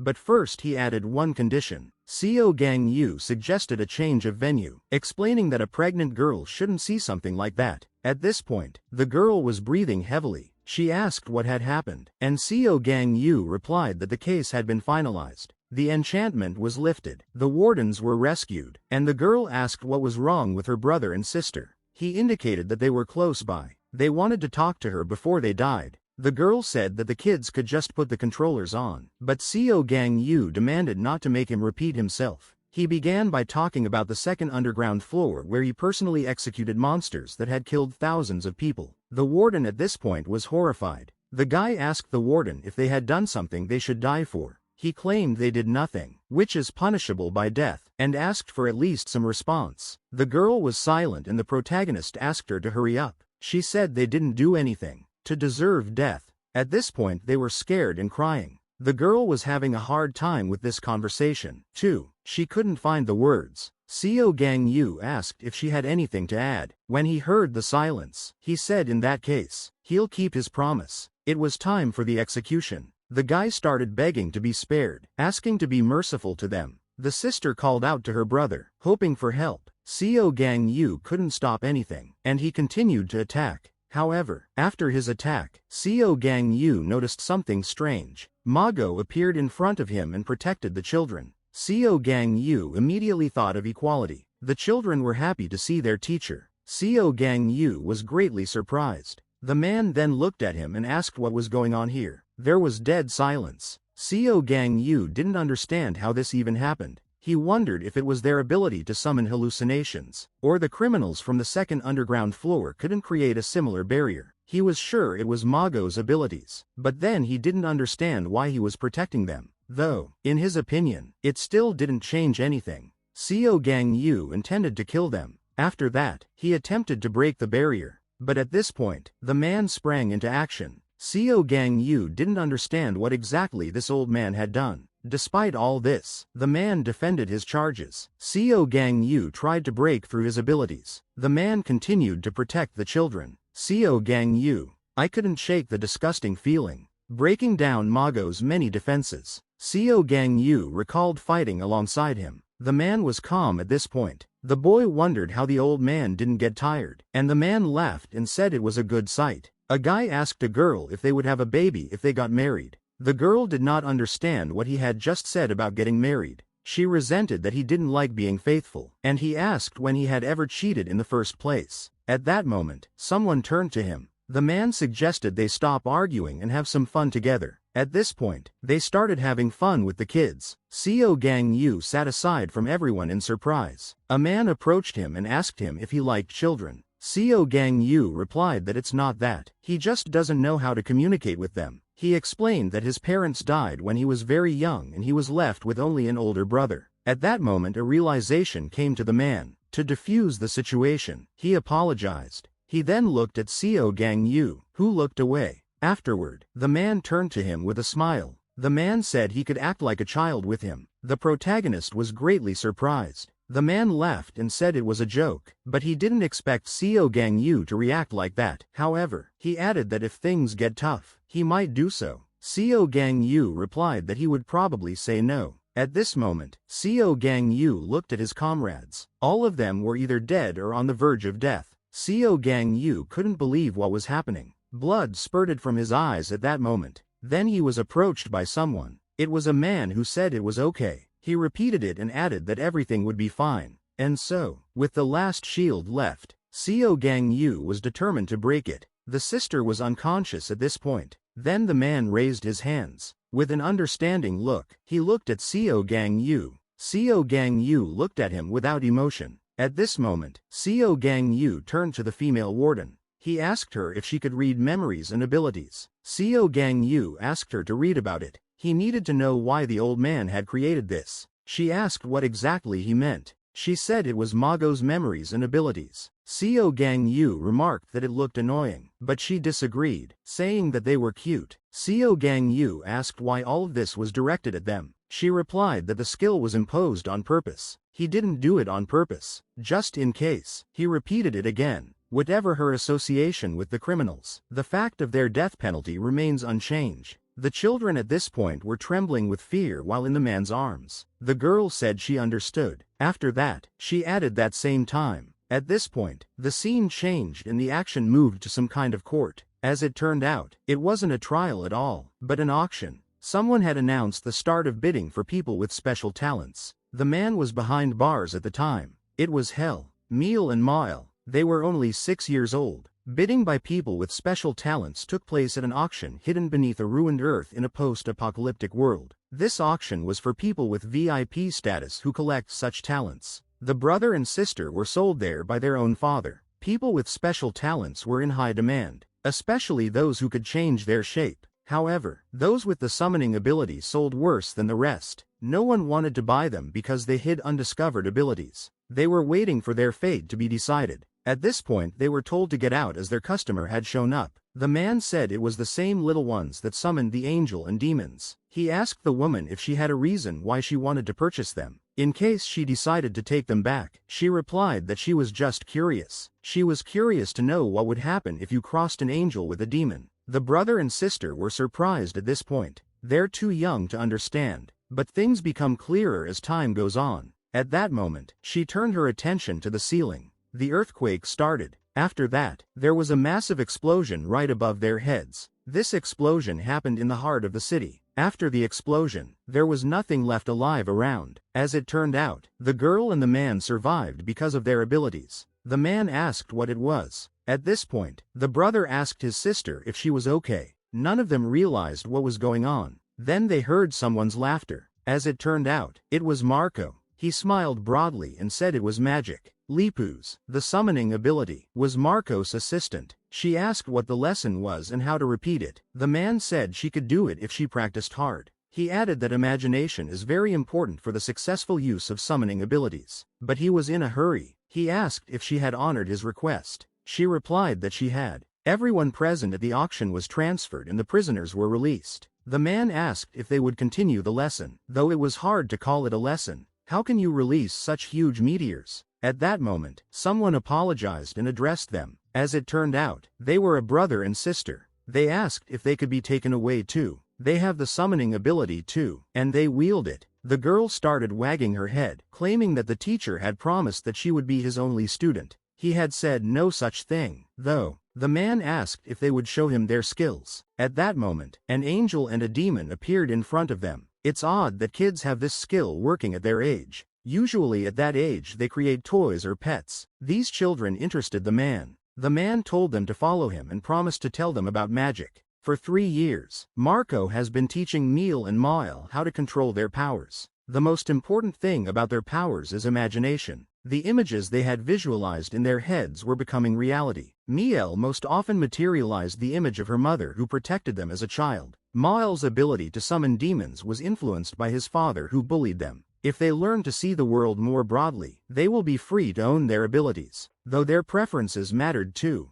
The girl in their group argued that meteors were better, and that was reflected in her abilities as well. The man even wondered what direction the sibling would choose. They replied that they were not interested in heaven and hell, which was very unusual. Their mom said before she died that good people go to heaven and bad people go to hell. These words became their pillars of support. They decided to set the world on the right path so that good people would go to heaven and bad people would go to hell. The man assured them that they would succeed because they were kind. But one day, their world changed. A man was approached by someone with a request. The student reported that the Heroes Association has requested his help. They had ignored his offer earlier, but now they were pretending that nothing had happened. They reported that a Swede had appeared in Finland. The man was greatly surprised at this news. He was indignant as to why something like this wasn't responded to immediately, but the student didn't know the answer. The man became worried and grabbed his head. He asked to get his brother and sister. They couldn't believe the man was going to leave them. The sister begged the teacher to stay and the brother asked when he would be back. He replied that there's a serious opponent out there and it could take years. His brother asked if they could go with him, but he said it was too dangerous. Then he firmly stated that it was impossible. The girl cried and said they didn't want to be abandoned again. The student asked what she meant by abandoned, since they are not things. The man said he was leaving them a parting gift, a token of their abilities on their clothes. The teachers will treat them well at the shelter. He promised that they would definitely meet again. Let them be good until then. However, fear of their new fate made the brother and sister not go to the orphanage. They began to train while living in the middle of nowhere. They wanted to be ready for the teacher's return, but they had to make an effort to do so. What was good? My brother learned how to create angels, and my sister learned how to create demons. But what should they do with these powers? After 2 years, the brother and sister decided for themselves what the boundaries of what was right were. After that, they returned to their homeland. Good people should go to heaven, and the bad ones go to hell. That's what utopia is. They began to create a heaven and hell they could only dream of. Within a month, the brother and sister turned the village into their utopia. They called for angelic and demonic troops. The troops watched the village, deciding who would go to heaven and who would go to hell. The reference point for them was their mom's words about not doing bad things in life. Stealing, throwing garbage in the street, making noise in public places, lying, fighting with friends, and many other things were forbidden. Thus, the thinking of these two children became too simple yet intimidating even to those who met their standards. They claimed they were keeping a close eye on everyone. They lived with apparent benevolence. Her mother would tell them at such times not to touch anyone, but the girl was convinced that there was no need to be afraid. Then, with the words that no one would die, they would just kill these people. They assured me it would be their happy dream in paradise. A dream forever. A utopia where something went wrong. At this time, a meeting was going on in the Heroes Association building. This utopia was on the agenda. Utoriti, the chief of the Hero Association, said it was due to serious events. However, too few heroes showed up for the discussion. Somehow they weren't enough. Zhaobanju, a level 3 hero, noticed that apparently everyone was on vacation. Kusta, also a level 3 hero, noticed the man mention as if he had finally found something interesting. They then began to research all the information available. One of the characters noticed that the children who took over the village only belong to the first dungeon level, and they don't even get achievements for them. The hero assumed that if he went to the 3rd level, it wouldn't have any tangible effect either. At this time, the girl raised her hand to say something. She asked why the two who had taken over the village on the outskirts were still on the 1st level. The man explained that the children were already considered the villains of the 1st underground level. The guy clarified that they didn't even seem to be 10 years old yet. They haven't even made it past the 2nd stage of characterization, but they've already managed to take over an entire village. He suggested that they might be moved to the 2nd or 3rd underground level later. However, you'd have to wait about 5 years for that to happen, which was too long. In addition, these children were Marcos students. After these words, interest in the situation increased dramatically. The girl suggested that the man deal with them as soon as he finished his assignment in Finland. At that moment, their conversation was interrupted by someone new. They were joined by a girl named Ketu. Ketu, a level 3 hero with the summoning ability, asked if she could take this quest. She set out on a mission. She was traveling on an impressive bike. After a while, she took off her helmet. Observing the village, she noted that the view was indeed beautiful. she began to approach, and the sister told her brother that an intruder had appeared. The girl looked carefully in their direction. Then she took some pictures with the angels. She pondered if it was special mind control skills, or if the people were just in a coma, or maybe they were already dead. At that moment, she noticed something strange. Behind her, her brother and sister suddenly appeared. They wanted to talk to her. Her brother asked why she came here. The girl asked them to listen. She asked if they could use their abilities for something more, like learning new skills. There were a lot of questions. She then asked if their teacher knew that they had such special abilities, since he only took students with summoning skills. That meant they were hiding their talents. The brother, feeling suspicious, asked who she was. She was ready to answer and tell who she really was. The girl introduced herself to their sunbae and called herself Keitu. The brother and sister said that they had no other sunbae except Lipus. The girl replied that the teacher probably forgot to mention her. She asked if they knew that. She has always shown an interest in edgy subjects. Her teacher had said that along with practicing magic attacks, one should pay attention to defense spells. However, she didn't like it, so she didn't listen. After that, the teacher lost interest in her. The girl said it was horrible. It was so horrible that even the teacher couldn't deal with it. Then she just went into a frenzy. The sister told her brother that she was getting scared. She remembered how her teacher used to always praise her for her talent for magic and smiled. Now everything seemed ruined. The guy said that if she didn't leave now, he was greatly surprised at what had happened. At that moment, the girl began her attack. She pointed everything she had right at them. After that, the guy asked her to wait. However, the girl killed everyone in the vicinity. It was unbearable agony for these people. The girl said that perhaps at least this way the teacher would remember her. Her frenzy was getting stronger and stronger. She couldn't stop. She continued to kill everyone in her path, laughing loudly. She didn't stop laughing for a second. She stated that it was a lot of fun. The guy fell to the floor. He asked his sister if she was okay. The girl was in a protective sphere at this moment. As it turned out, her brother and sister were watching her from afar. So that's it, she thought. Such a feeling. A lot more fun than I imagined. Then she spotted another survivor. She said there wasn't much left and started pulling out weapons. After that, she launched the weapon directly at the man. However, at that moment, his brother and sister appeared and protected him. The girl found it extremely amusing. She noticed that they had strong protective magic. She recognized that the teacher had taught them well. At that moment, she began to be attacked from behind. Of course, the girl sensed this and prevented the attack. She said she hadn't even started attacking yet. She then declared that her opponents would go to hell. The girl added that she had always been very strict with her sunbae.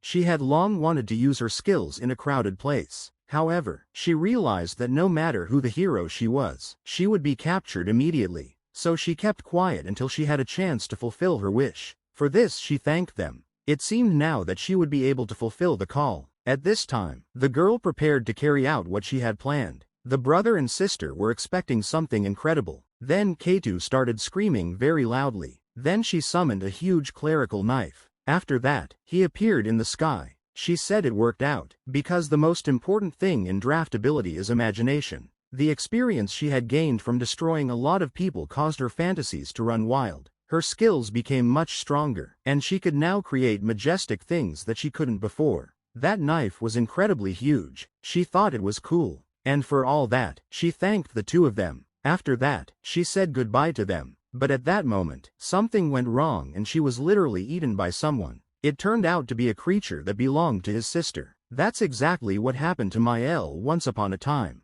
The creature looked furious. Mael saw a terrible demon in Keitu, and her abilities intensified. The brother was greatly surprised. The girl asked if she had killed the man. The guy replied that not at all. He said that this girl was not a human, but a demon. A year later, the brother and sister created an even more enormous utopia. They also reappeared at the heroes' meeting. They were mentioned as the villains of the second underground floor of the Lucullus Prison. At this time, the teacher recognized his students. The man asked if it was really his students. He didn't understand how this could happen and wanted to find out from the supervisor. The teacher stated that he had to go, but the supervisor stopped him, saying that he would not go. The man didn't understand what the problem was and the supervisor said he wouldn't give him the case. He recalled that he had asked him to return only after Shved had been killed, but that he had not honored the request, had taken Shved hostage and handed him over to the government. The warden therefore refused to listen to him. The teacher became furious and declared that there was no point in talking anymore. He was going anyway. However, the supervisor reminded him that he had promised not to do that. He added that the man would not make a move. Marco used his powers to demand that the man shut up, calling him a madman blinded by power. At that moment, someone else walked in on them. It turned out to be a girl. Laosa, a level 3 hero, said she would go on her own. The boss approved it, saying that the assignment was suitable for raising the hero's level. The man was surprised, for he wanted to go on his own. At that time someone turned to him.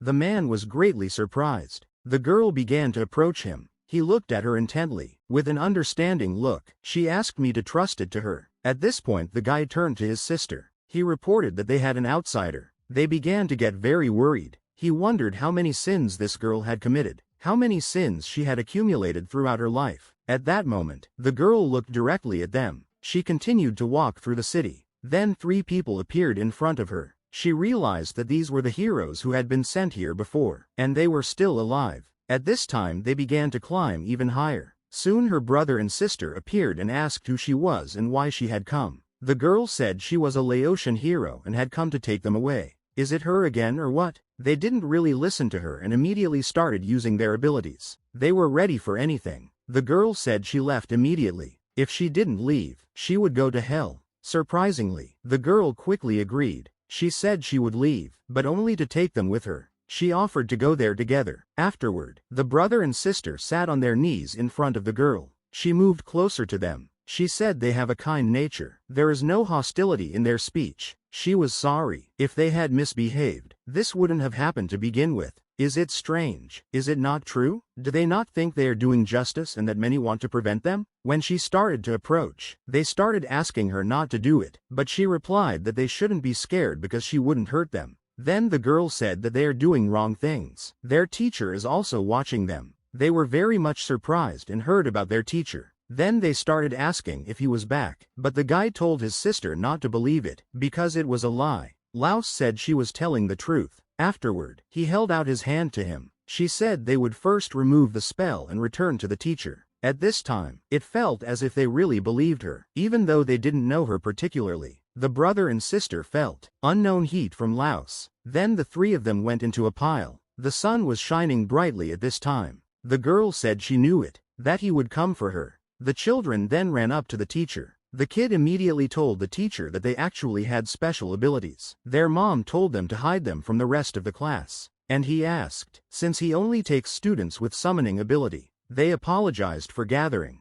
The teacher then asked who had told them about it. They explained that a hero named Ketu. She said that she had been his student. The man didn't understand what that meant. He didn't teach anyone but Lipus and the 2 of them. He had only given her advice once when they met at the Hero Council. Meeting again 3 years later, the teacher and his students were able to talk about everything that was going on during this time, what efforts they made to grow up to be good, and why other people would not recognize those efforts. The brother and sister never realized it. At this time they both fell asleep, and the teacher watched them. Laosa asked if they'd had enough of talking. The man asked if she could leave those babies to him. Even though they didn't kill, they had tens of thousands of people hostage. One of the heroes died, so it would be easy for them to get rid of the execution law. The man said they only chose the wrong path because of their age. Plus they had let everyone go. If they left them to him he would explain. But the girl said sharply that they couldn't. What he's saying is that the kids, she too is in favor of the death penalty law, even for juveniles. But the law is the law. Re-educating criminals is not the concern of heroes. He believes, has a lot of problems in their world. Therefore,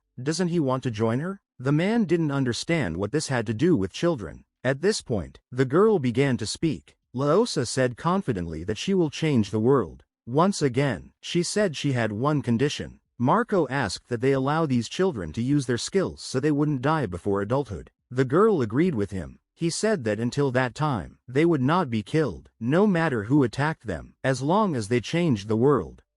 Gang Yu lowered his head down. At this time the girl turned to him. Gang Yu remembered someone approaching him. It was just Laosa, who had heard a lot about him from Kang Ho, his older brother. She asked if he wanted to change the world with her. Gang Yu silently stood up at this time. The guy said they were. They judge people only by their own rules, but laws are also made by the people of this world. What's the difference then? The girl told the gentleman that she and Kang Ho had been diligently raising these people. She's not saying they haven't done anything wrong, but they may be fully aware of what they have done. Gang Yu didn't even listen to her to the end and just closed the sphere. Gang Yu began to approach the children. He came closer and closer to them, and his footsteps grew heavier and heavier. Of course, the kids were scared to death at this point. Gang Yu began to clench his fist. The guy started begging that he wouldn't kill them. Gang Yu closed his fist all the way and moved even closer to them. The guy starts begging that he didn't kill them, and says it seems like they were really wrong. The hero then hit right into the concrete beneath him. The children were very much surprised. Gang Yu said he was in a terrible mood and wallowed in worry. Also, these experiences, Gang Yu or someone else began to laugh caustically. Turns out it was those three people. Gang Yu realized that it was all some kind of hallucination. He was asked what he was so concerned about. It didn't bother him that much. Then the girl said he was even more handsome in person. She greeted him and called him her sweetheart, and now the bride's exit. Gang Yu was very much embarrassed. She said it was nice to meet you and wanted to introduce herself by name. But Gang Yu immediately went on the attack. When people talk, isn't it customary to listen to them? Isn't it customary to listen to them at all? The girl was telling Heinous that the guy would soon be his master. Why was he being so rude? He immediately apologized to her. I think he'll introduce himself again. As soon as she wanted to say her name again, Gang Yu prevented her from doing so and immediately began to attack. After that, the girl was just angry and annoyed. Then she held out her hand to him. She said he was so impatient. But after all, they would see each other often now, and she offered to have a little chat. Then she did say her name was Shinka. Her special ability was spatial manipulation. She said she would become the Eve of the new humanity. Gang Yu asked what that even meant. The girl said he got it right, it was Eva, and he replied that it was very tiring. Gang Yu said he was very tired, and added that another crazy woman was standing in his way. She asked what he was going to do. There is not a single person in the world who thinks as correctly as she does. Was it right? They didn't say it was right. She asked the hero if he realized the grave danger he was putting humanity in. Now people are slowly degenerating. If this continues, extinction will come. Gang Yu dreamed that it was even knowing that she asked what he thought was a threat to humanity. I am a former member of Equality. Probably thinks villains are the threat, or heroes of the past with power. But he was dead wrong. What is ruining humanity right now is, these are select genes that have no abilities and exist under the mask of ordinariness. Only those with superior genes can reproduce. Unfortunately, in this society, select genes propagate faster than superior ones. For example, the same heroes among the second generation of Equality, such as Laos, are a key figure. Why did it bypass the laws of nature and perish despite its outstanding genes? Of course, the extinction of those selected by evolution is inevitable, even though they resist it. She said he'd be fine, since he's not a hero now, and easily kills those whose genes are weaker than his. She fell in love with his image. Gang Yu couldn't stop breathing heavily. At this time, he thought it was stupid. Lucullus Prison is a collection of people with superior genes who could be the creators of a new humanity. But it's unfortunate that they were imprisoned here because they killed people with inferior genes for the sake of humanity's advancement. They will destroy all heroes that hinder evolution and create a world where only the strongest will gather. After the extermination of the owners of the selected genes, the alpha world will emerge. Let him worry. If the strong heroes change their minds and decide to join them, they will include them in the new humanity. Wouldn't want to kill them because they're not prisoners. But he has to do it. The girl asked if he would kill them right there, and what a manly man he was after all. At that time she said he didn't mean it.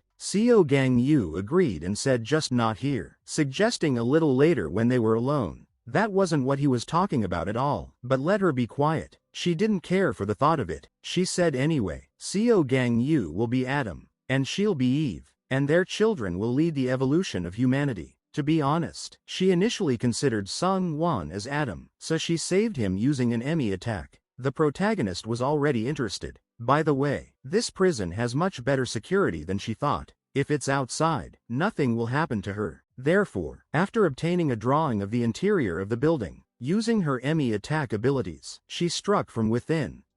Gang Yu asked what that meant. The girl said she talked to Sung Won afterward. Turns out he's still a minor. His secondary sexual characteristics not yet formed. He knows that abilities don't manifest until after that, in which case she would have to wait. But time is money, so Sinka, who has a brilliant imagination, found another way, until Sung Won becomes an adult and starts working for the good of humanity with him. And after he comes of age, he too will put his efforts into it. In other words, she found a way. Save his best genes. She asked how it would be possible for him, and brothers with different parents, to be a family, and how great it would be if the two of them could make up. Did he realize what she was saying? So she's saying they're the ones who did the Emmy attack. But that's not what she meant. But he was completely right. By the way, his brother is among the prison guards who died after the Emmy attack. Well, what could he do? He could create one with her too. She offered to make it as big as they could. She asked if he had made up his mind. He had made up his mind from the beginning.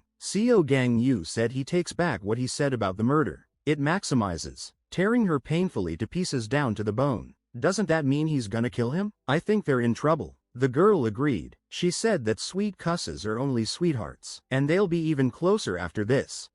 Gang Yu began to tear apart literally this sphere they were all in. The girl said he was good. Afterward, the man told her it was very dangerous. Just as Gang Yu did that, the girl managed to react. At this moment, Gang Yu was in a completely different place. As it turned out, the main character was right above the prison at the time. At that moment, someone told him to stop. It was Shinku who said he was cold. Let him cool off outside. Right after that, that portal closed.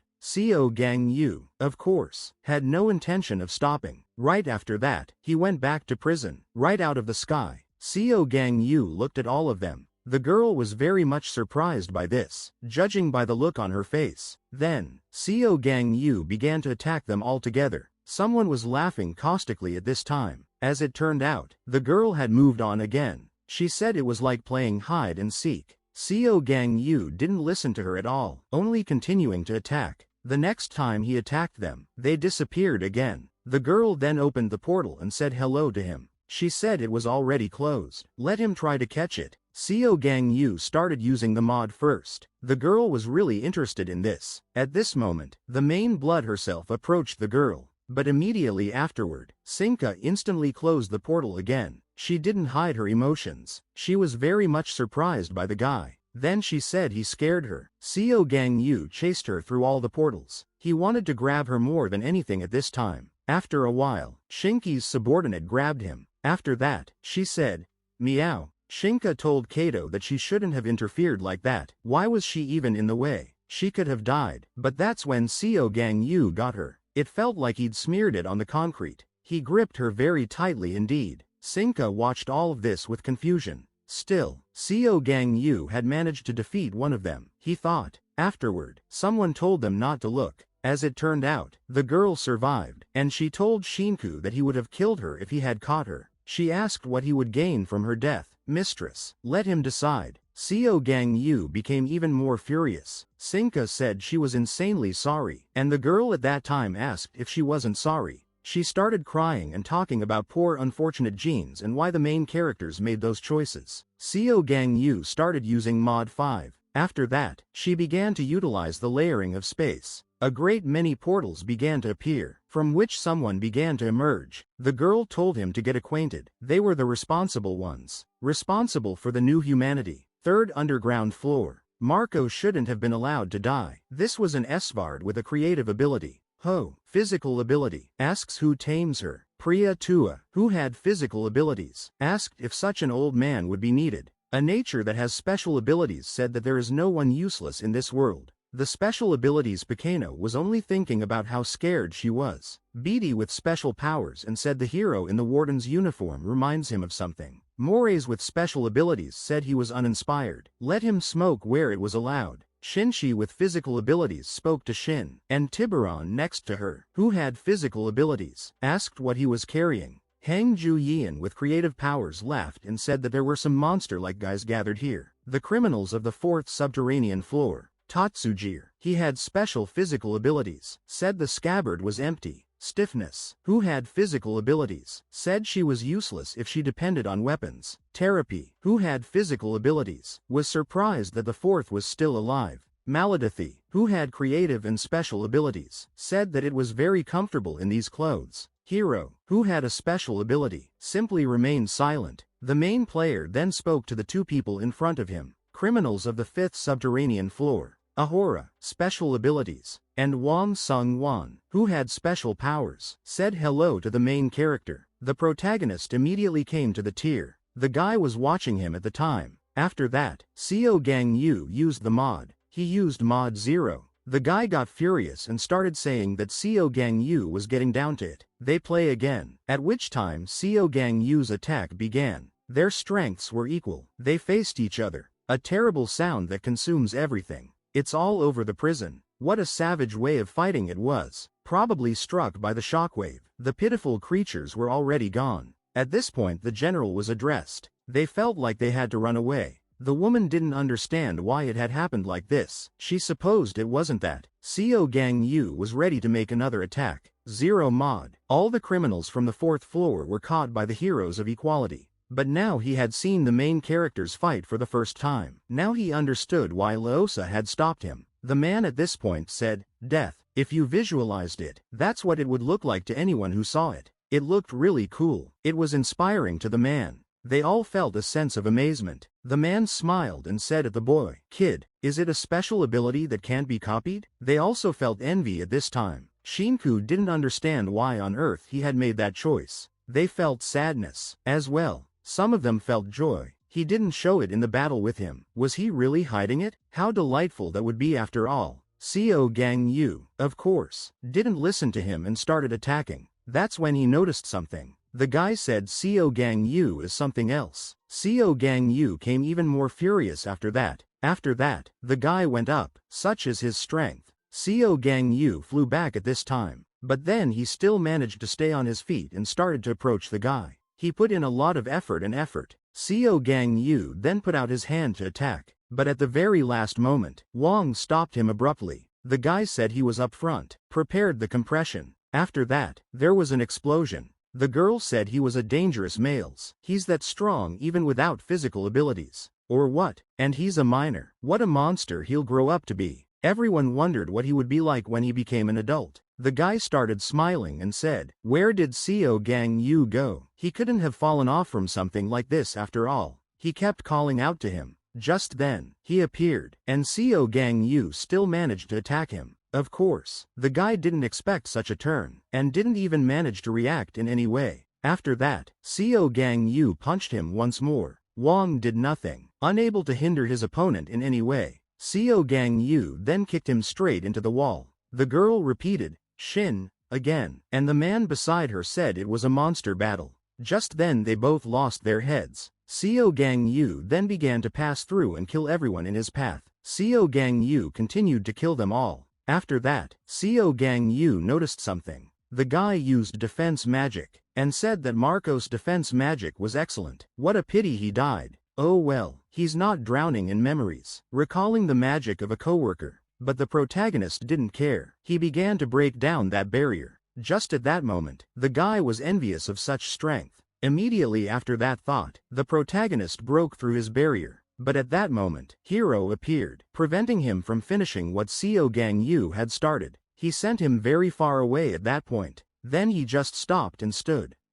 Gang Yu was coming to his senses at this moment. Then, naturally, he became enraged. At that moment, Wang told them not to stop. The guy said that Gang Yu should have fun with him. Well, last time, this time, it still feels like he's hiding something. Is he holding back his strength because of the higher-ups or what? He's so weak after all. It's definitely not going to work that way. He'll create a platform just for her and him. Then the guy closed his fist and started creating something. At this point, not much changed around me. Well, after a few seconds, something did start to happen. The general and the man inside began to feel a very strong earthquake. The woman didn't realize what it was, and the guy just stood there, watching. He saw some sort of magical vortex forming right in front of him, and didn't realize if it was reality. The guy said, "From now on, they'll give it their best." The woman and the man were screaming very hard at this point. After that, the prison began to literally split in two. The woman continued to scream, not realizing what was happening. She carefully began to observe, and at this moment, one could notice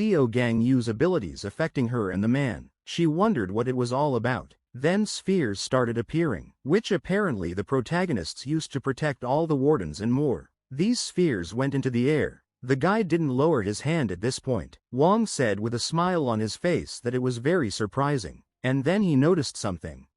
Gang Yu was right in front of him at this moment. But then, Gang Yu fell into a portal. As it turned out, it was Sinka. She said you can't touch someone who uses skills, which means it's their turn. How much dust was there? The girl put her hand on the ground at that moment. Then she started using her powers. Shinku wondered. She wondered what she was doing. After that, something began to appear in her hand. One could watch as the girl's weapon appeared in her hand. Shinku asked what she wanted to do. After that, the girl simply cut the wall in front of her. Sinka was very much enraptured. She asked why waste so much energy, you could just walk out, and said they were walking from here. At this time, the people on the street were greatly surprised and nervous. They saw Gang Yu in front of them, but they didn't realize what it was. A second below him, a portal appeared, and a second later, he simply disappeared. No one could figure out what it was, and it was assumed that it was a villain. Then, Gang Yu appeared in a certain place. Right above the protagonist was some sort of very healthy ball full of everything.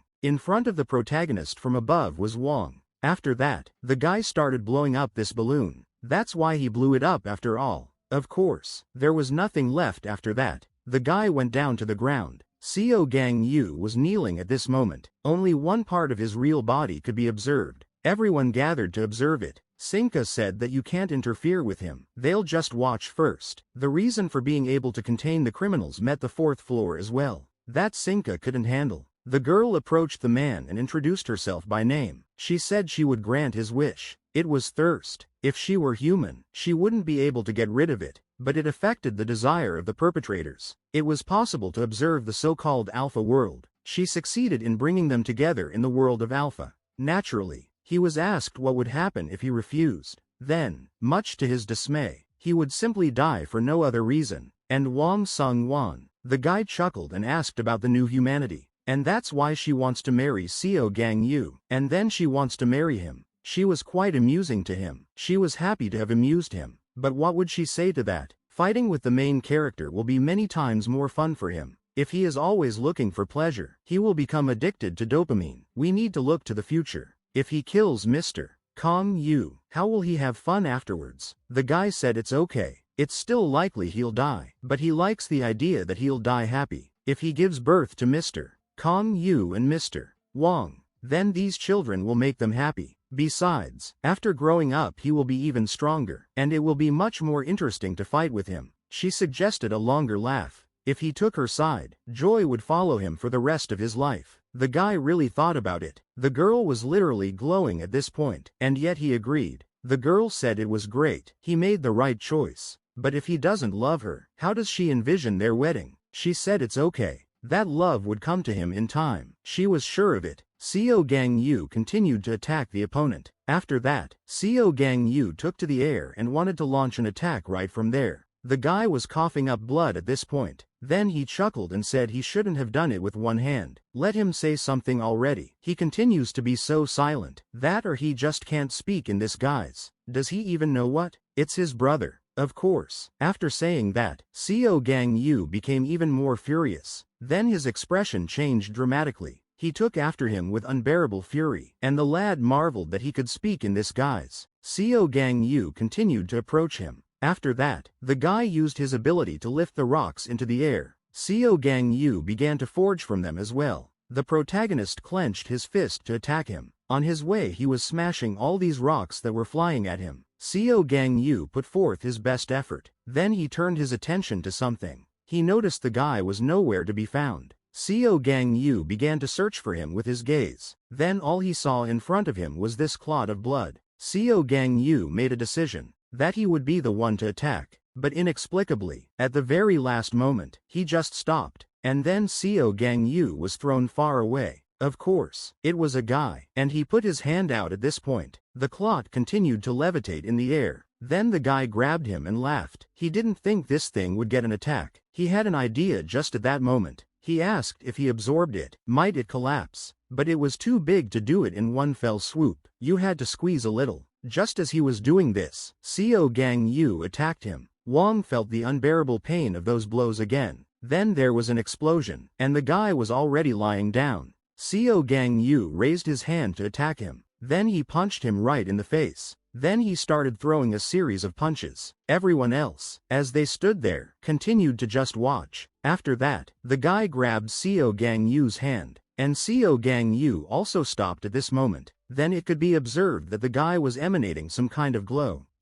Gang Yu was greatly surprised when he saw this. Wong continued to laugh loudly in spite of everything. Then everyone present could also observe a very bright large beam of light. It really surprised them a lot. Sinka said it was very beautiful. It would be a shame if they made up. The girl doesn't think it's possible. The man was agreeable. At this point, the man paid attention and fell silent. He said his opinion and added that they would soon see a winner. Wong, exhausted, looked at Gang Yu at this time.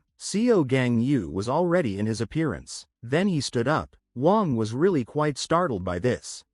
Gang Yu then began to use his strength, but he still fell down. No one could understand what had started to happen or what it even was. Then something incomprehensible appeared in front of them. The guy started laughing, and asked how many techniques Gang Yu had, because he really couldn't beat him. He asked how he was, after killing people, just as sad as he was. As soon as he was done with him, his feelings would be gone before he could even comprehend them.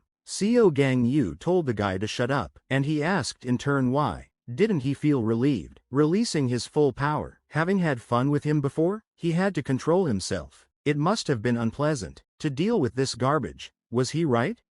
Gang Yu was ready to answer him. Wong began to listen to him intently. He said the guy doesn't know anything. He just, in turn, chuckled and agreed, adding that the technique looked very dangerous, and asked if this was his last attack. Things are looking up now, so it seems like a problem. It's like Sinka said. When will he grow up? Will he even be able to defeat him? Gang Yu says that won't happen because he's about to die. Shinka and everyone else tensed up at that second. Shinku didn't understand what was going on inside. She opened a portal just inside. Then she called out to Sung Won. She began to observe what was going on there. She could watch the guy suffer in the meantime. Gang Yu was very quick to teach him with his punches. There was no emotion on Gang Yu's face at this time. Of course, he continued to attack the enemy. The girl addressed Sung Won-san. She raised her hand at this time, and then formed a portal right behind him. After that, she saved him. The girl said he needed to be healed, but the man told her to back off. The man walked over to him and began the healing. He avoided life and important organs. Even in battle, he kept his wits about him. When the man finished, he said he had done everything. The girl began to beg Mr. Sung Won. The man looked at the boy's abilities and said they were inadequate. After that, he simply cut off his arm. He asked what to do with Gang Yu now, while his arm had fully recovered. At that time, someone suggested something. Hiro said he should be killed, but someone abruptly stopped him. Sinka said she would like to talk to him before doing so. She'd like to have one last talk with him. Gang Yu was in human form at this time. He came to his senses and started walking somewhere. Then he turned his attention to something. He noticed the blob of Wong in front of him, walked over to it and picked it up. Then after a while, Sinka appeared in front of him. She said it's not too late. Let her join them.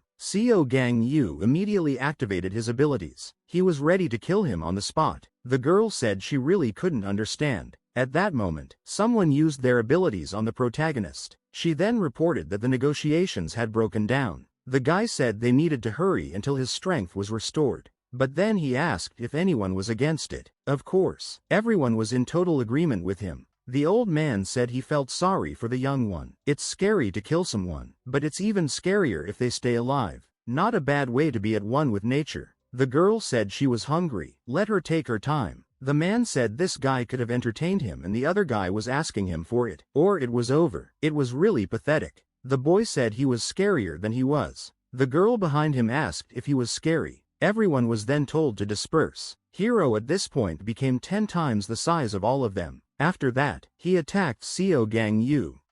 Gang Yu fought back as hard as he could, starting by attacking the hero. The 3rd and 4th floor criminals all attacked Gang Yu. How long has it even been? The main characters were unconscious or conscious, or lying on the floor at the time. He continued to hold the guy's blob in his hands. He said that was it. Hiro continued to hammer away at it. At this time, some sort of vortex formed. After that, he abruptly began to be stopped. As it turned out, it was Wang Sung-wan who approached Shinka. He told her to listen. She told him he would be stronger after adulthood. Everyone turned their attention to him at that moment. Did they know about it? He was so curious for the first time in his life. He wanted to personally defeat Seo Gangu. Shinka was surprised to hear that, so let him not kill him. He would do it himself. But that was bullshit. They needed to sort it out now. Shinka said they were coming back. They all said they'd listen to her. Then everyone fell silent and thought about her words, and decided they were going to leave after all. After that, the girl started opening portals for them to pass through. As the guy started to walk into the portal, the girl asked if he needed help, but he said he didn't. He then looked at Seo Gangu. He turned to him, and said he would defeat him next time. In the case of the attack, 8 criminals met 5 criminals from the 4th floor and 3 from the 5th floor at the Lucullus Prison, making their escape,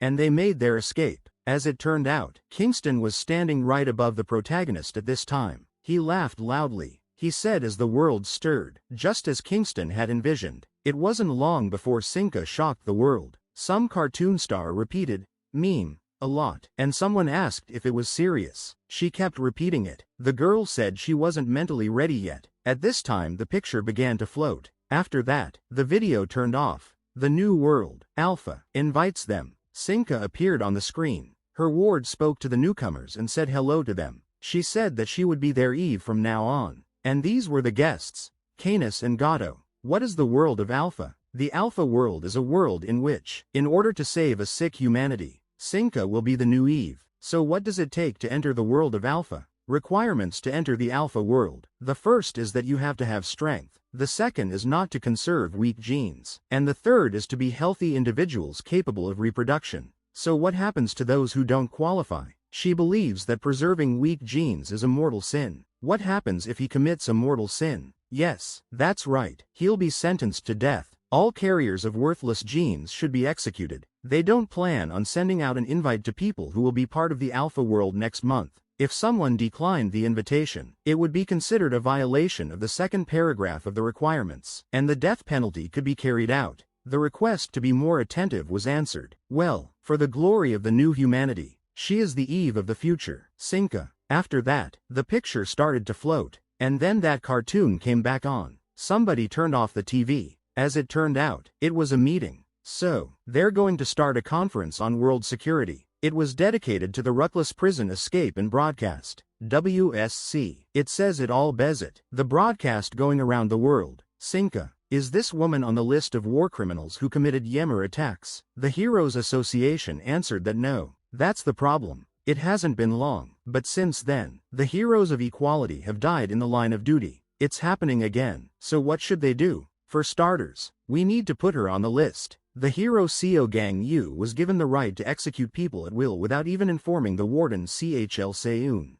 This was all said by Einheit, the representative of the consensus party, who can just grant the right to execute. It would create chaos. They even now manage to talk nonsense. The warden made the best choice she could in this situation. Yutori T, a former president of the Heroes Association and current World Party leader, said he would have done the same. As urgent as it was, there was plenty of time to report, wasn't it? He's thinking of us. Saving time to meet the protagonist. He completely understands her decision. The man asked if that was the case with El Hado. El Hado, Minister of Justice, but he, too, believes that arbitrarily granting the right to execute is permissible. However, given the circumstances, it is understandable. How difficult. In this situation, he has a concern that there will be a lot of harm to people. This was all said by Boda, the manager of the fire station. So they mean to say they've already been harmed after this broadcast? Public order has come to a loss. Now they have a lot of things to do. A police commissioner named Klum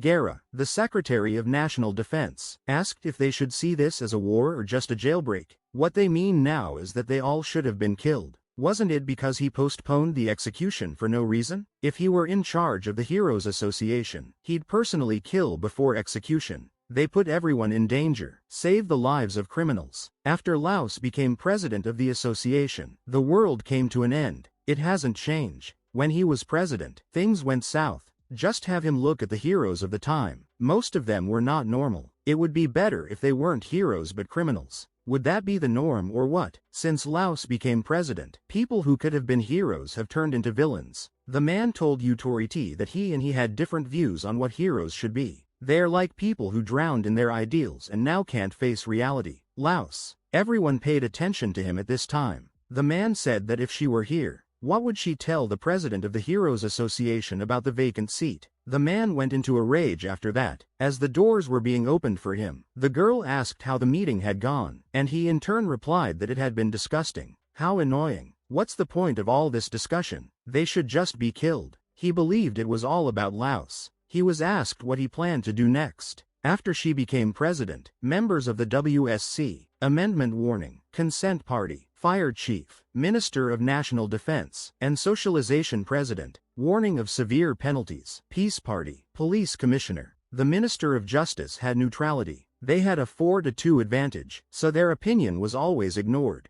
The current president is not far removed from Laos. However, right now the position of president of the association is vacant. If they appoint someone from their side, 3 against 3 would be enough to make a point. So first things first, you need to meet a former member of Equality, the protagonist. Let them ignore them. They will operate separately. The girl looked at them at this time. Wasn't CEO Gang Yu an associate of Laozi's? He was. But it's different now, isn't it? We need to meet with him immediately. CEO Gang Yu was operated on at this time and his life was saved. CEO Gang Yu was conscious. Why shouldn't heroes kill villains? When he first joined Equality, he had the same thoughts as CEO Gang Yu. If he stays with them, he'll find the answer. Kill someone with your own hands? Certainly not. If a hero has to kill people, he better stop being a hero. Her sister's on death row. Sure, she committed a crime worthy of death, but she thinks she should be given a chance to repent. So why shouldn't heroes kill villains? We need to go the other way around.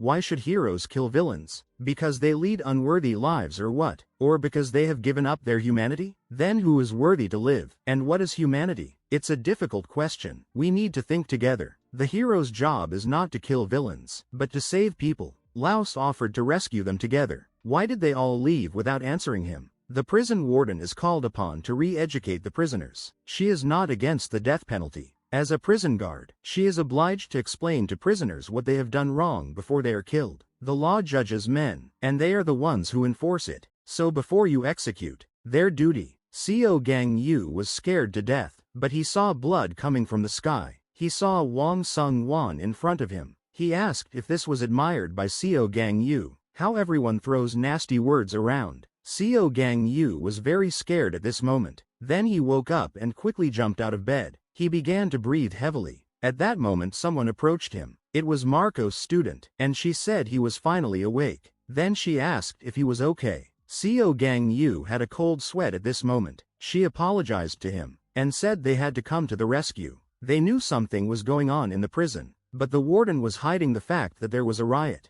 They couldn't know, but the hero said it's all fine and good, then added that they wouldn't have been able to help. Then she asked again if he was really okay. She had heard about his injuries. She also heard about the execution of prisoners. CEO Gang Yu said that he was actually not okay. He should have killed them all, but he couldn't. The girl was surprised at this answer. CEO Gang Yu turned to Rifus and asked if she wanted to say that he shouldn't kill villains. If so, then let her leave. He's no longer a hero. He's a prison guard. They need to elect a new president of the Heroes Association and a new leader of Equality. She's the interim president, but they need a leader to guide them through the coming changes. So she wants him, never a hero of Equality, to become president of the Heroes Association. But like CEO Gang Yu said, he's no longer a hero. Let the heroes do their own thing. He plans to return to work as soon as he recovers. That's when the former president walked in and said the guy was right. CEO Gang Yu was now a prison warden. They were both surprised to see Utoriti in front of them. The man called CEO Gang Yu a warden and said it was easy for him to execute prisoners alone. But soon there would be fewer of them. He plans to involve heroes in the execution of prisoners when he becomes president of the Heroes Association. The girl was very much surprised when she heard it from him.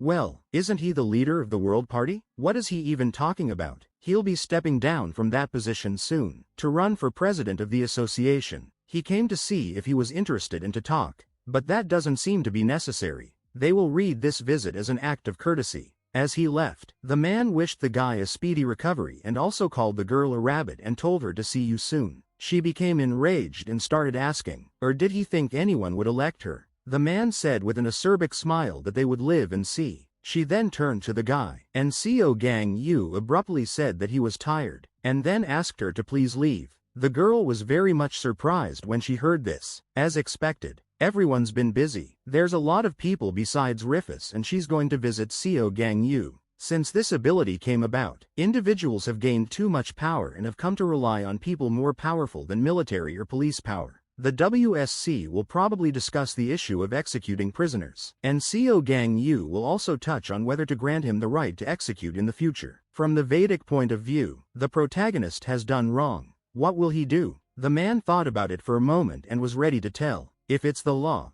asked whether Warden Lucullus should be punished. Isn't this a special situation? If her subordinate had done it, she would have closed her eyes. At this point, someone said he didn't understand. It was a former president. He was saying, don't keep talking about idealistic nonsense without offering a solution. What do you mean, idealistic nonsense? The solution has already been proposed. Firefighters, soldiers, police. The girl said she would never agree to that. And now the Heroes Association unites to capture the prisoners and bring them to justice. Is this what they call a solution or what? As in his opinion, it's just rhetoric. What about authority? A man offered to vote. The second in turn asked what it meant to vote. There should be a national referendum on Gang Woo's authority. As a prison guard, they will hold a vote and change the law. Do they support or oppose granting Gang Woo the right to individual execution? Everyone didn't understand what the referendum still meant. The man said it was a referendum. After all, it's much better than arguing here.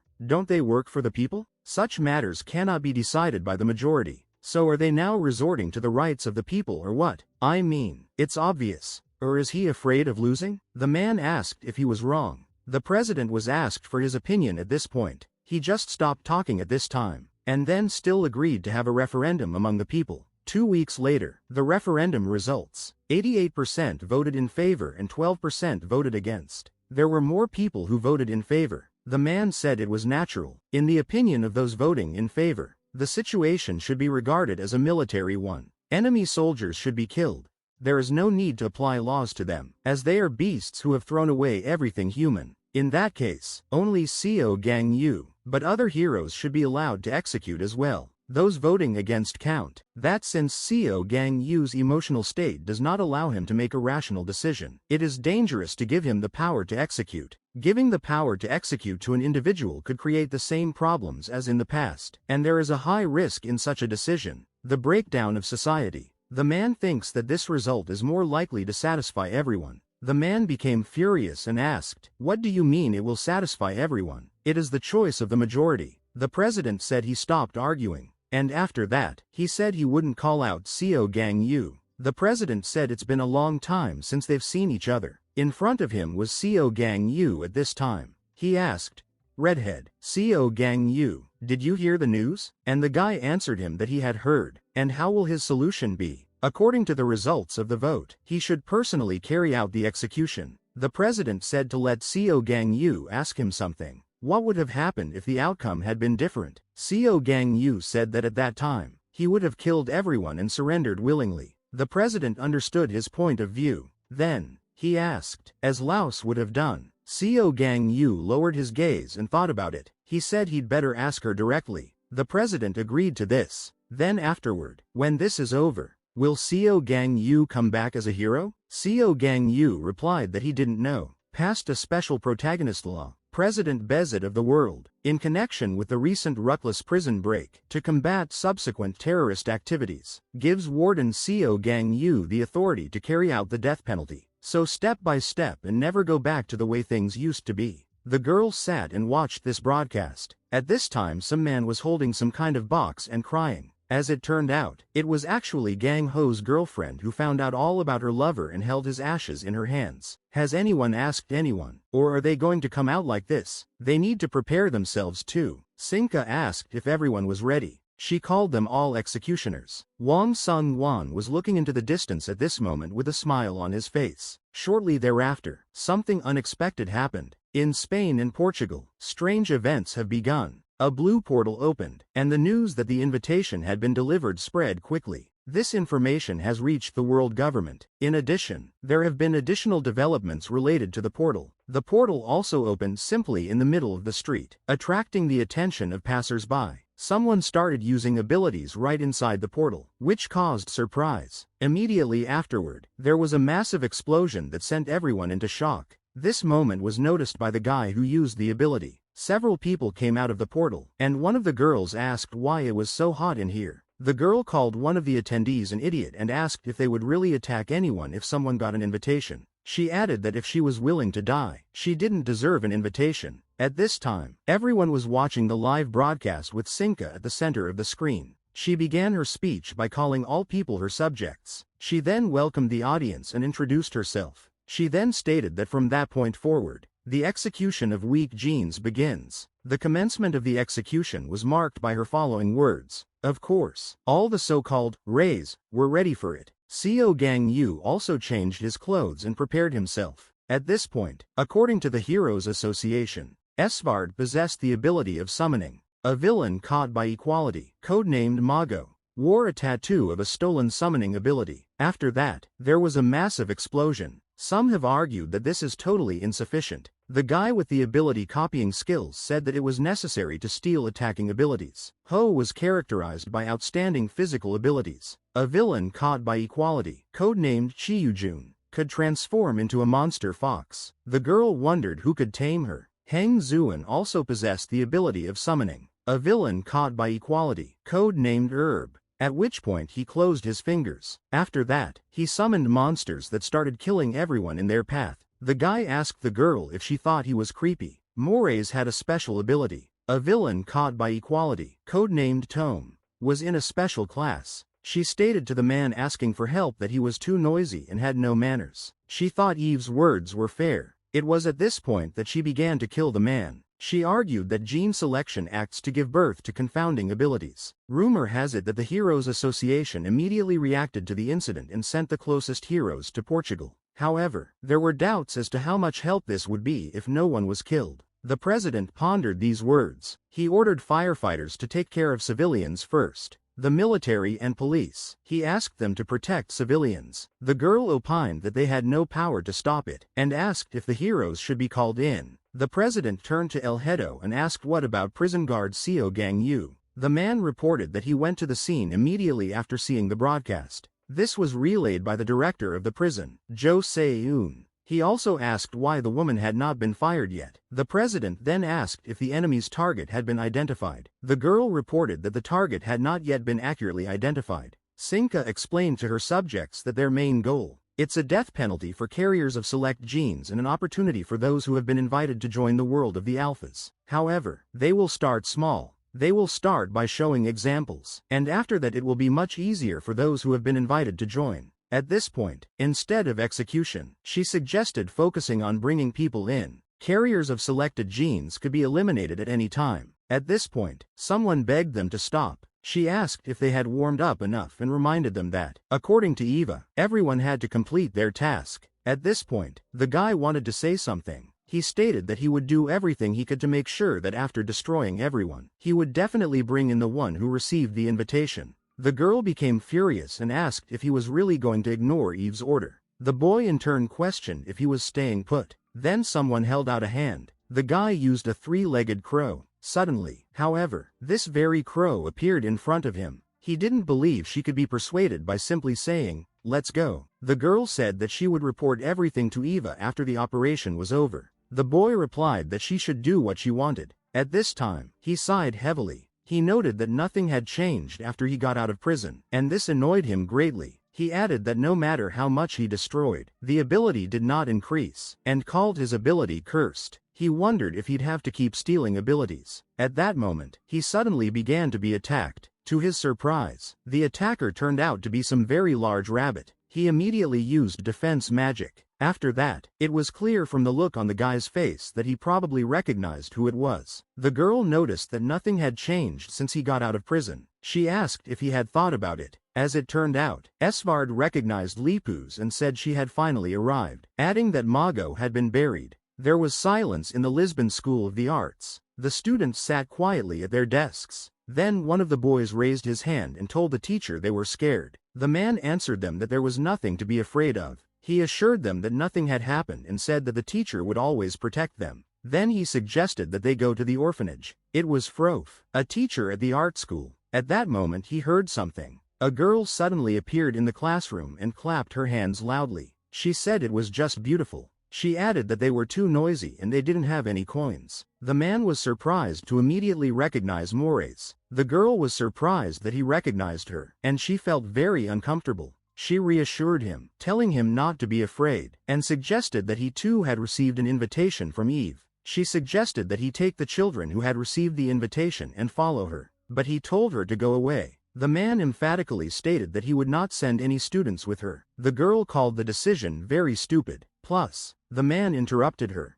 At this point, he looked at her sternly. Then she said someone could use some etiquette training. Ability schools were established in different parts of the world under the leadership of Laosa and Mago to educate special children after the Meal and Mile incident. Here, children learned from the characters, explored communication and mastered their abilities. And, of course, they were mastering the control of those abilities. The girl tossed her hat high up. She stated as the etiquette lesson begins. The man couldn't understand what was even going on. The girl told everyone to be quiet. After that, some kind of masks appeared on their faces, which immediately caused them to fall silent. Of course, they immediately tried to take them off, but they were unsuccessful. The girl noticed that they were finally silent, and called her special Maurice attack known as etiquette. This ability activates against those below her in status and can impose restrictions or damage. She added that if she notices any stupidity, she will kill immediately, which is the typical ability of the strong against the weak. She told the 3 children who received the invitation to step forward. The girl stated that they would see exactly how to use their abilities, as there are many uses for them that would come together in the world created by the queen. She asked them about whether they agreed. One of the guys asked if she was talking about that woman on TV.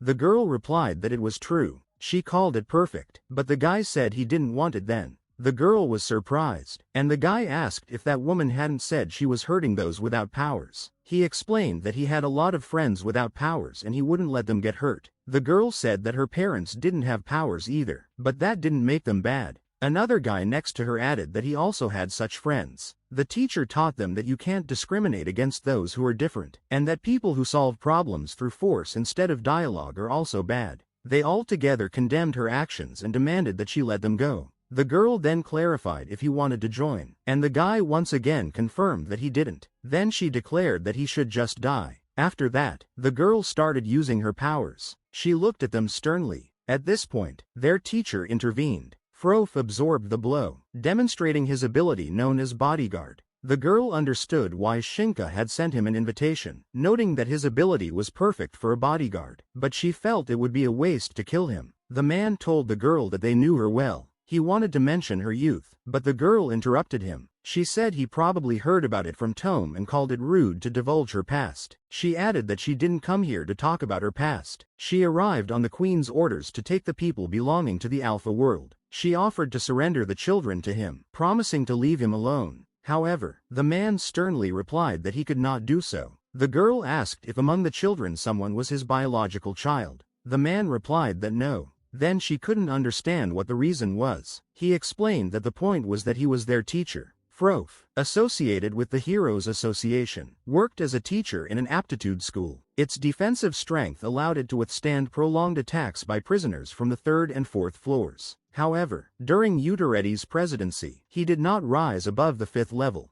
The reason was that the man was asking when he was going to leave the job. The punching bag hero of the association was unnecessary since he didn't have the destructive ability to kill villains. But after Laos became president of the Heroes Association, everything changed. The girl asked him if he wanted to be a teacher in an aptitude school. The man was surprised and asked if they wanted to kick him out, thinking that his ability was really not suitable for a hero. But she explained that it wasn't. She emphasized that the children's education should be entrusted to the best hero, adding that this assignment suits him. She asked why he thought otherwise, noting that it was extremely difficult to find an outstanding hero like him. She reminded him that he was a hero, protecting his comrades even at the cost of his life. The man was delighted by her words. The girl said she had a good idea. She suggested that he convince the children to go with her, because as their teacher, he could influence their decision. The man stated that the world is changing. The emergence of abilities and many wars destroyed their society. Many sacrifices were made to stabilize society. The girl asked what it had to do with her question, but the man meant it. When this woman's insane raving becomes a reality, society will once again descend into chaos. The girl sharply told him not to insult the queen. He explained his refusal of the invitation at length, claiming that the current chaos had nothing to do with her, but he disagreed with that. He said that if society fell back into chaos, it would cease to fulfill its functions. Unhappy children like her will continue to be born. Of course, those words made her furious. She asked what he even knew about her. As he had said before, they know her well. The girl was furious and told him not to make her laugh. After that, some iron pillars started to appear from the portals and attack them. The girl said the men were talking nonsense. All the children called out for their teacher at this time. The girl said it was muddy at the time. They're all going to die anyway. But just then, someone pinned her in a fight. As it turned out, it was CEO Gang Yu who decided to intervene at this time.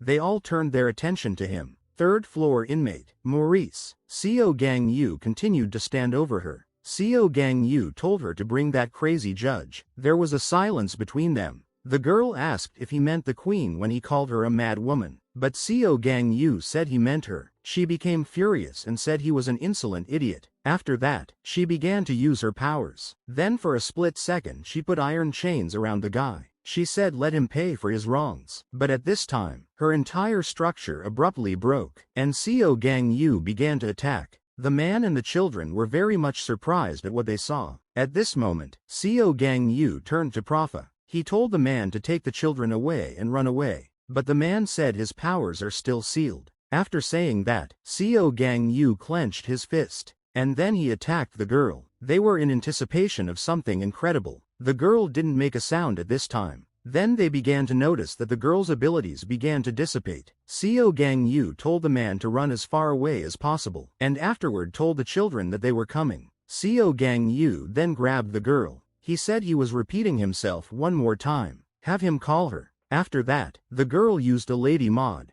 CEO Gang Yu looked at her carefully. The girl said she wasn't in that uniform. After that, the protagonist strained her vision a bit. Abruptly, CEO Gang Yu was grabbed by someone. Some literally invisible beings said ladies first. The second also agreed with him and repeated the same thing. After that, the girl formed a ladies' zone. She activated her large umbrella and covered herself with it. Someone will think he's coming to her. How unlucky. Lady Mod, the true form of Maurice. When activated, a girl can utilize the special abilities of those who perceive her as a lady. This is another typical ability of the strong against the weak. Therefore, the girl didn't think that her power would work on CEO Gang Yu, who resisted even Shinki's spatial abilities. It's just a delaying tactic for the battle. The girl said this is where her grave would be. Maurice decided to stall so that the other prisoners would have time to complete the queen's mission and return. CEO Gang Yu realized that she didn't seem like she was going to call her out. She laughed and said she didn't understand, but if it were her, she would be moved by the queen's choice and shed tears. He allows for that possibility. CEO Gang Yu used the war mod. At this time the girl started stopping him and telling him he would tell. She realized she needed to buy some time and said she knew where she was. CEO Gang Yu didn't understand why she suddenly. After all, he doesn't need a location. He could just take her corpse and have it examined to find out everything. She hadn't thought of that at all. Even if she died here, there would be trouble. What will he do when he finds her? He'll have to confront more than one person. He thinks he can win, because this time the queen won't let him live.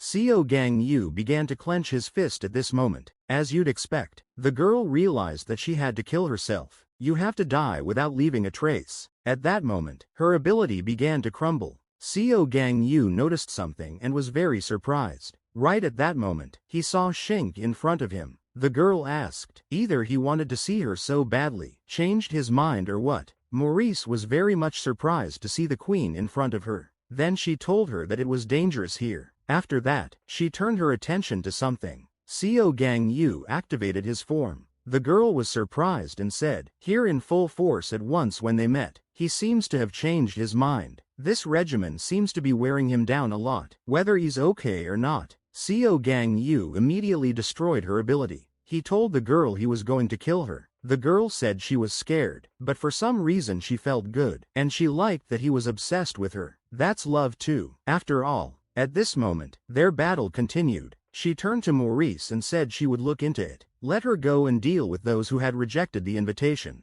She wanted to address the queen, but she didn't have time. At this moment, Gang Yu didn't hit it. Shinku was surprised. Then some girl appeared with a wound. She said she was a little late. She coughed up blood at this point, and the man and the children looked at her. He said the babies were moving. The girl covered her mouth at this point and said she couldn't. One of the girls turned around at that moment. Then she pointed her finger at the girl and said she was from a textbook, right? The girl couldn't understand what she was talking about. Sinka was very much surprised at this time. She asked if it was too cruel to begin with. Gang Yu said this is where her grave will be. In order to use this skill, he needs to be in a special form, right? Isn't he overexerting himself? Gang Yu didn't listen to her and immediately started attacking. Then the guy noticed that portals started appearing near him. Shinka said his power didn't seem to work on himself.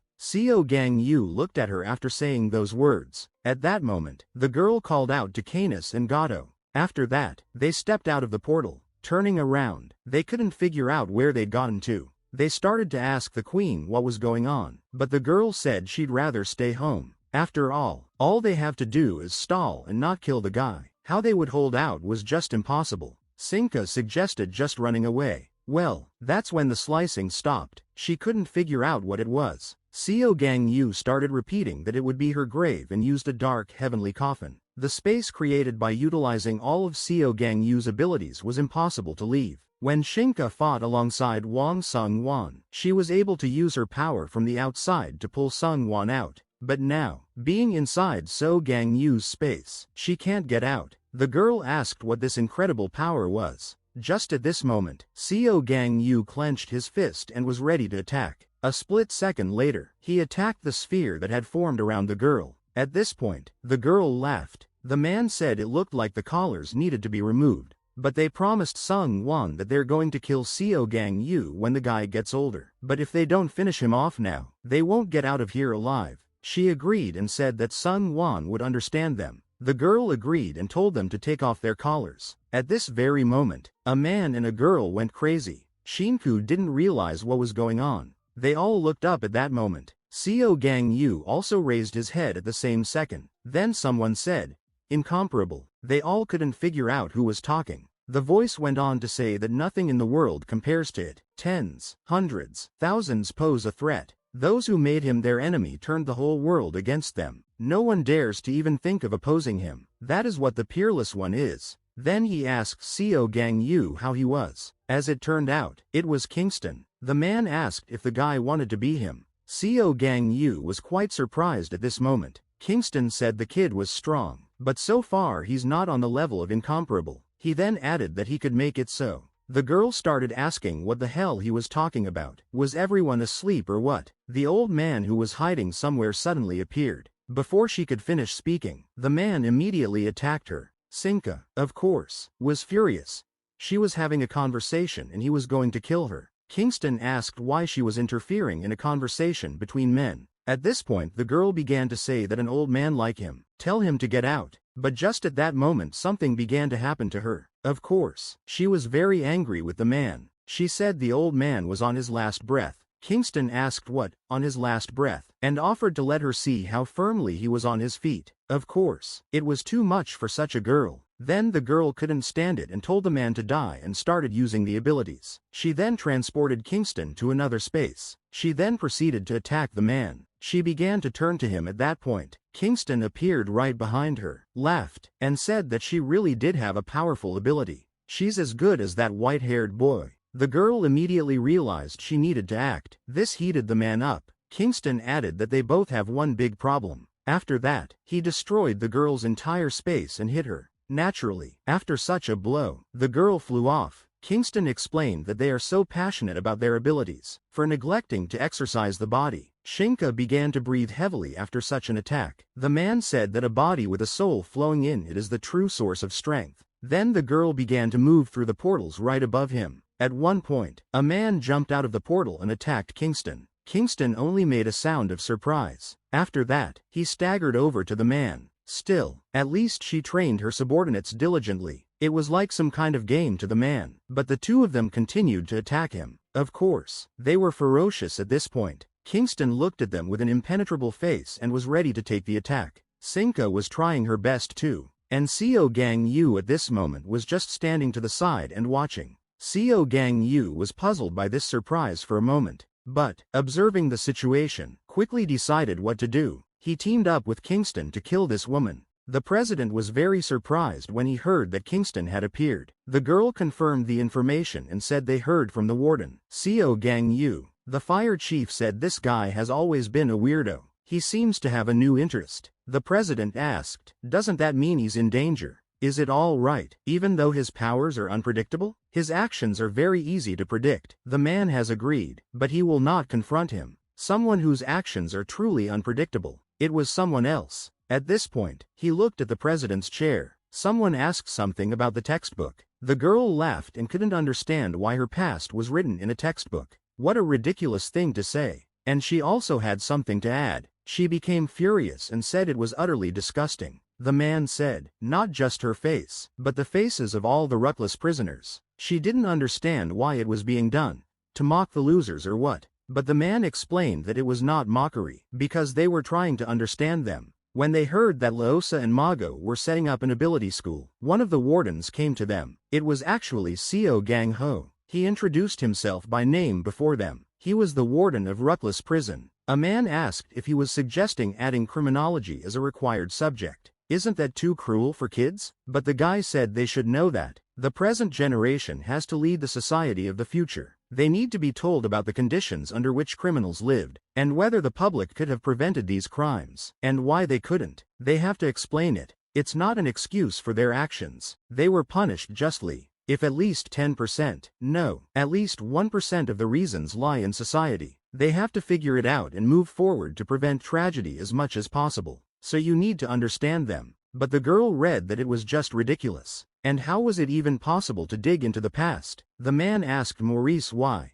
At this point, someone interrupted him and asked why he was trying to talk to animals, adding that the man hadn't changed at all. It was a former president who said he should have gotten rid of him back then. The man was surprised to see authority in front of him, and the man in turn told the children to listen to him, for they had not been taught well. He added that he will say what is really important and let them remember it. Having a history of the perpetrator, it was a luxury. Those who are driven by emotion try to blame the environment and society for the emergence of criminals, thereby inviting sympathy for them. But they were born that way. They're just mutants, cancerous tumors, and cancer, as everyone knows, needs to be cut out. He will show them how to do it. The girl asked angrily if he thought she was a tumor. She claimed it was something wrong with the world. The man said it was another excuse and added how disgusting it was. Even if she had been born in a different era and society, she would still be trash. Her birth, in his opinion, was a mistake. At this point he turned to the girl. The man said that perhaps this pain will not be as bad as the pain she inflicted on her victims and their families. Then he started pulling out his watch. Afterward, he said he would make her suffer as much as he could. He added that he would not stop.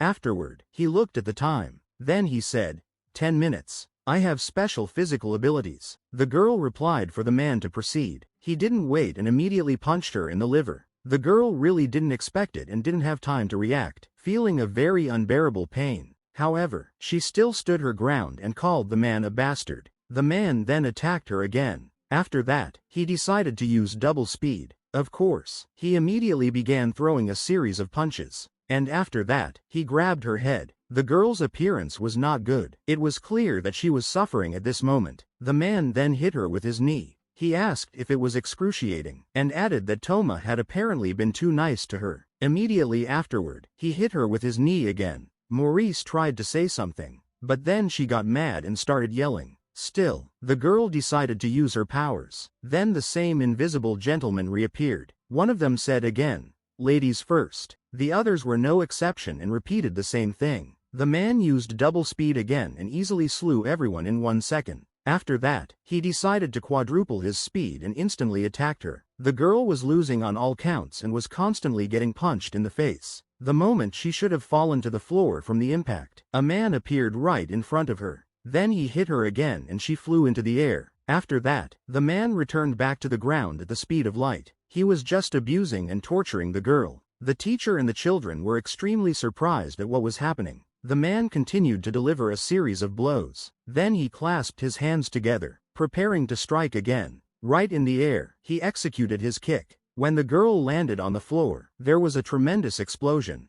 The man finally gained the upper hand and stood over her. Then he said that she seemed to be well tortured, judging by the look on her face. However, it seemed to him that this was not enough, and he lifted his foot. After that, he hit her again. His foot literally stamped her face. He stated that the victims and their loved ones suffered far more than she did. Then the man looked at the time. He reported that he had 3 more minutes left. The girl mentioned the time acceleration ability. The man explained that by using this ability, he could control the time flow of objects or living things, including himself. That means that he brought his hand closer to her face. He continued that it means being able to slow down time. It will suffer slowly and eventually die as a societal tumor. It was only a moment, but to Maurice it felt like an eternity. Then the man took his hand away from her face. He said it was a pity. If the situation had been calmer, he would have spent more time. Afterward, the girl started laughing and the man asked why she was laughing. Soon, however, the girl simply shut up. The man asked if the fear of death had driven her crazy. She admitted that she was afraid of death, but that wasn't the reason she was laughing. She didn't expect to end her mission this way, and it reassured her. The man asked what she meant. If she dies, all the bastards will die with her, associated with her powers. Her special power was called sacrificial burial. The man didn't know what she was talking about. After that, the former president turned around and looked at him. Kingston, at this point, continued his battle. He was fighting 2 opponents at once. He then began throwing a series of punches at a tremendous speed. The girl, being in a frenzy, tried to attack only him. Kingston knew what to do, however, and brought his hand closer to her head. After that impact, she literally slammed into the floor. The man told Gato to quickly loosen the leash. He then continued speaking, but suddenly hit Gato again. Kingston moved closer and said they were all arrogant little bastards. He asked if they thought they were in control of their forces. He then stated that they were naive. Kingston added that he would take care of it, so they'll never think that way again. After that, he did something so fast that no one could figure out what exactly happened. Kingston went on to say, as for the arm, have him ask that healer to sew it back on. He's quite skilled. Shinku still couldn't understand what had already happened. She asked what about that old man. Just at that moment, Co Gang Yu attacked her. Of course, she hadn't expected it and couldn't defend herself. All she had to do was take that hit. After that, she fell to the floor. Oddly enough, Co Gang Yu started to approach her. Sinka told him to stay back. Of course, Co Gang Yu ignored her words and continued to get closer. Co Gang Yu her with his foot. The girl hadn't expected this blow. She kept repeating that it couldn't be. She told the guy to think again. Co Gang Yu continued to throw a series of punches. After that, the girl started coughing up blood. Co Gang Yu watched her without any emotion at this moment. The subordinates began to shout, addressing their mistress. Co Gang Yu closed his fist. He was ready to deliver the final blow, but the girl began to beg him not to. She said she couldn't die here. However, at that moment, Kingston appeared. He stopped Co Gang Yu's punch by placing his hand right in front of his fist. Kingston wanted to say something to him. He asked if he didn't kill with his strength alone, since the invincible man shouldn't get help. The man inquired as to what sacrificial ability meant. The girl replied that that was correct. Her ability would activate if she died. She asked what they would do now. The former president said for them to listen to him carefully. He expressed his regrets in advance. The teacher didn't understand what the man was saying. The former president then thrust his hand right into the girl's heart. It happened so fast that no one had time to realize anything. The man did so without any emotion. He explained that if they cured this woman, freed her, and tried to destroy her powers before killing her, they could survive. But if they accidentally save her, they risk losing countless people who will suffer again. So it's better to definitely kill her here and sacrifice yourself. To cure cancer, sometimes normal cells are also affected. Sacrifices for the common good are necessary. He thanked everyone for their sacrifices. At this moment, some kind of blue energy began to work on the girl. He noted that this energy is quite dangerous and can only be used on dead bodies. If it could be used on living people, it would cause a lot of trouble. He wished everyone good luck. The man then asked Frof if he was with them. After all, Frof himself is a very tough guy, so good that his enemies are already bored of fighting him off. At that moment, someone turned to him. It was a girl. She offered him to go with her into the next world. She put a chain on one of the kids. The teacher got caught up in the crush, too. At this point, the man began to speak. He told the children not to worry. After all, he had promised he would save them. The girl asked in what sense he would save them, and he replied, directly. He explained that the children would remain safe. Maurice looked at him with admiration at this moment. The man then said that only he would go with her. Gangu continued to attack. Kingston defended himself. Their forces were equal. The man said he always knew that there is no path where you will not triumph. Gangu kept throwing punches, and Kingston defended himself. The man asked if her boyfriend thought old people like him had gone backwards, because he just wanted to talk to him.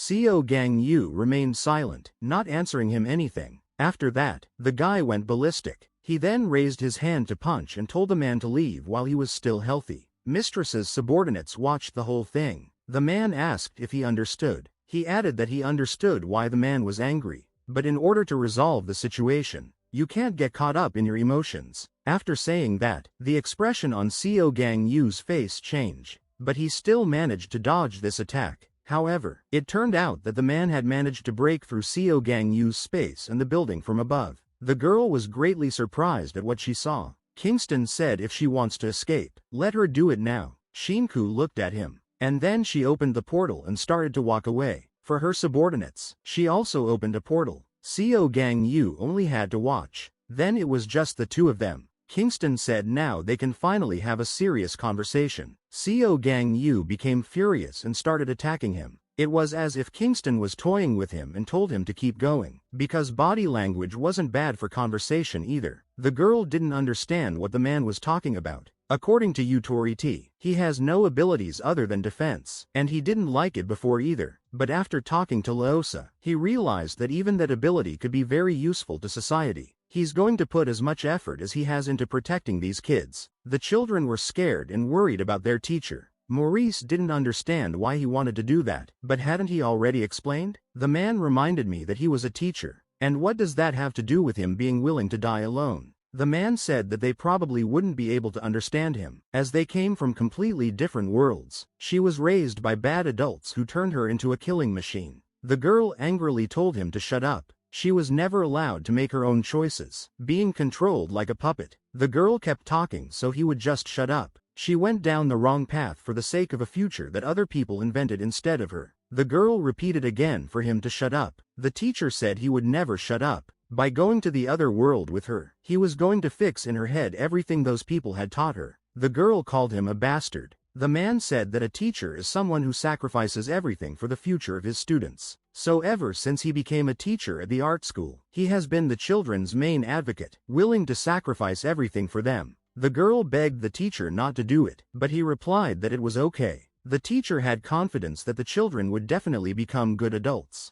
because they are their future. The girl, of course, became furious and couldn't understand what future meant. At that moment, she remembered her childhood where she was told that she would take care of them from now on. She remembered a tutor named Thielram, and that now everything depends on her future. Maurice, who was 12 years old at the time, was asked by the woman if she was willing to sacrifice her life for her. Thielram culled children with unusual abilities from the orphanage. She would welcome them into her school, greet them, and introduce herself as Teacher Thielram. She said that she was the future queen of the world and that they would attend her school to become her loyal soldiers. She hoped the children would listen attentively in class. Maurice and the other children have been trained by Thielram for many years. They learned how to kill people with their powers. They were brainwashed under the guise of etiquette lessons, as well as conducting loyalty tests. Maurice developed the fastest, earned the favor of the teacher and became the head of the class. The headman was supposed to punish children in the name of Thielram.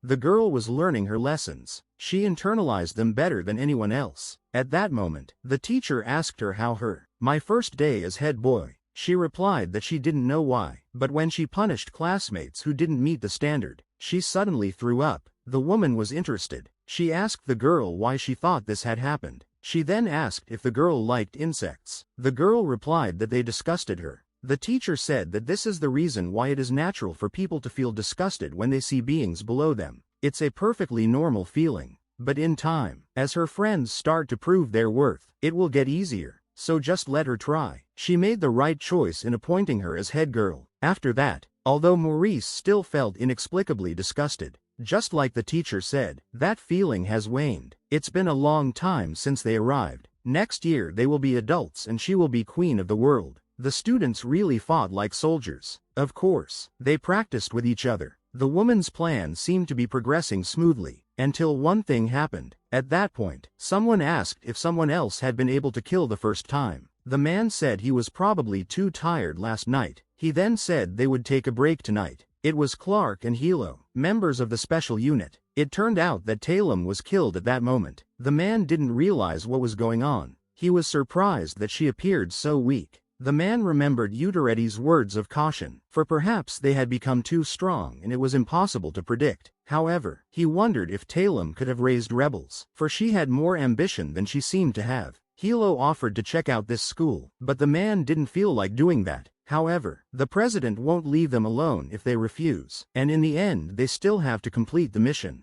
They decided to go there for the same reason. The man showed her the body of the dead teacher and stated that the school would be closed. Of course, all of the children came in horrified. Maurice couldn't believe it. Then they noticed something. All of the students instantly started using their abilities. However, in just a second, Hilo snapped fingers and all the children were thrown back. They clearly did not expect to encounter such strong opponents. At this point, the man noticed that one of the girls was able to resist after all. This proved that they were well trained, but it would take a lot of time and money to re-educate these kids. Even if they're trained, they're still walking killing machines. Time bombs ready to explode at any moment. The man asked if they had killed anyone before. Hilo replied that they may not have had time, but that doesn't make it any easier. The man questioned what they would do next. Hilo said it was better to fix the problem now than deal with the consequences later, since they'd already been screwed up. She added that these children were destined to become villains, and the man agreed with her. In her opinion, it's better to suffer a little now than face disaster later, and charges can always be made up. The girl told the man to conserve his strength, but there was already a lot of blood and the students were screaming. Clark started to approach them, and one of the girls asked why. Why are they trying to kill them? After all, they're just kids. The man's explanation was that they were dangerous, abandoned by their parents and raised in an orphanage, and then raised by villains. They've been trained to kill since childhood, and it's dangerous to even just hear about it. He apologized, saying their birth was a mistake. In the next life, they should try to be born to good parents. Hilo at this point just watched and laughed. She actually had fun watching it. The man then walked over to the next child. Hilo said she couldn't take it anymore. The man suggested she end it herself, but she asked why that was necessary. The classroom was drenched in blood. Children were dying. There's only one survivor left. Wasn't that exciting? The girl told the man to be quicker, for he lacked determination. Eventually the man agreed and they began kissing passionately, making excuses for Mr. Uteretti. Thanks to the whimsy of Clark and Hilo, Maurice survived. At that moment, she threw up, and then, strangely enough, she threw up again. After that, she didn't know where to go and wandered for a long time, until someone asked her if she was a student of Talem. She was then told to follow the man. The man said they would not back down before the revolution, and Karas took her into his custody. Maurice fought under him, causing countless harm to the world. After Karas died, Maurice was captured by Tom. She was sent to Lucullus Prison. A whole life. A life in which she had been taught just that. She thought that was the way it was supposed to be and thought it was normal to live that way. But now he's talking. Now he says she was wrong. He thinks she can accept that.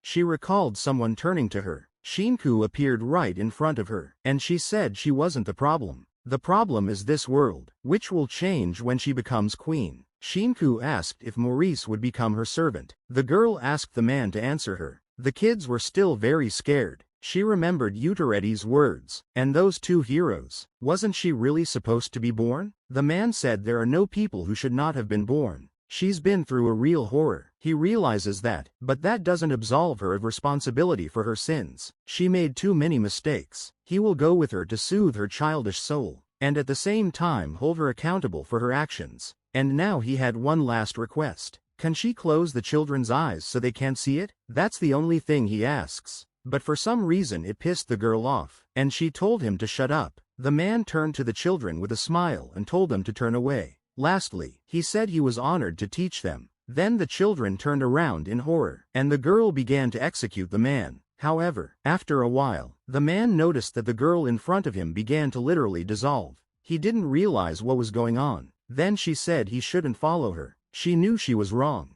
But I didn't want to admit it because I'd gone too far. It was disgusting. Seeing your reflection in the blood of your friends. After she punished them, they said they were fine. If she didn't, Teacher Talem would punish her. Her reflection in the blood of her friends. It was disgusting. Timo was telling her to stop being a puppet. Seeing myself in Tom's eyes was also disgusting. At this point, the probation worker said that it was a pleasure to meet Maurice. She introduced herself as Hong Jia and said she was her prison guard, asking how she was feeling. While in solitary confinement, Maurice saw her reflection in the soup the warden brought her. She felt disgusted with herself. It was unbearably painful, so she couldn't accept it and claimed she wasn't disgusting. What she has been taught is not wrong. This particular world was a complete mistake. The world seemed terrible to her. That's how she tried to live her life. Looking at how happily others lived, Maurice seemed like the little girl who had been abandoned. She watched as the man and the children had fun and enjoyed life together.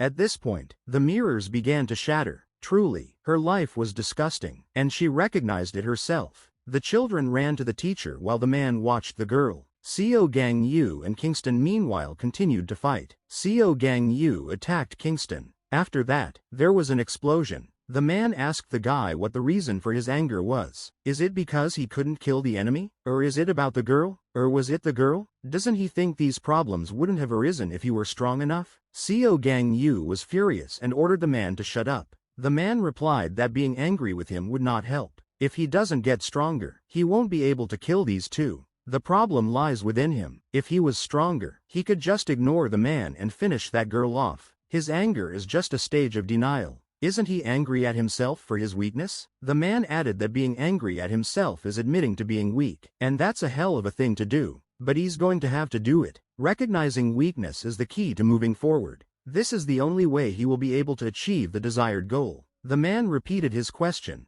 What was the reason for his anger? Seo Gang Yu began to remember the most painful moments of his life. Eventually he couldn't stand it and told the man to shut up. The man asked again what caused all these events. Seo Gang Yu began to reminisce again. After all he had been through, he just lay there staring off into the distance while the man stood over him. After a while, Kingston asked with a smile on his face if the guy was feeling better. Seo Gang Yu didn't react and simply remained silent. The guy then asked what he should do next. The man responded by asking what he himself thought. He already knows the answer, doesn't he? Then the man held out his hand, and the lad grasped it. The fox girl said it was nice to see a familiar face after all this time, but she was concerned as to why they had been ordered back. According to her, all they were required to do was follow orders. Plus, she didn't think it would be over so quickly. At this moment, Muenji's abilities manifested. The rabbit-like girl continued to fight. The guy didn't slack off for a second. Their battle continued. The girl said the portal was open and asked why the guy wasn't coming back. He explained that he wasn't finished yet. At that moment, he turned his attention to something important. Sinka was furious and threatened him that she would beat him up if he did not return immediately. The incident of Sinki's invitation delivery came to an end. Kingston, who had returned with Seo Gang Yu, attended the World Government meeting. Someone said it was clear. Kingston wondered why he was allowed to meet with them without any restrictions. He figured it was all about familiar faces.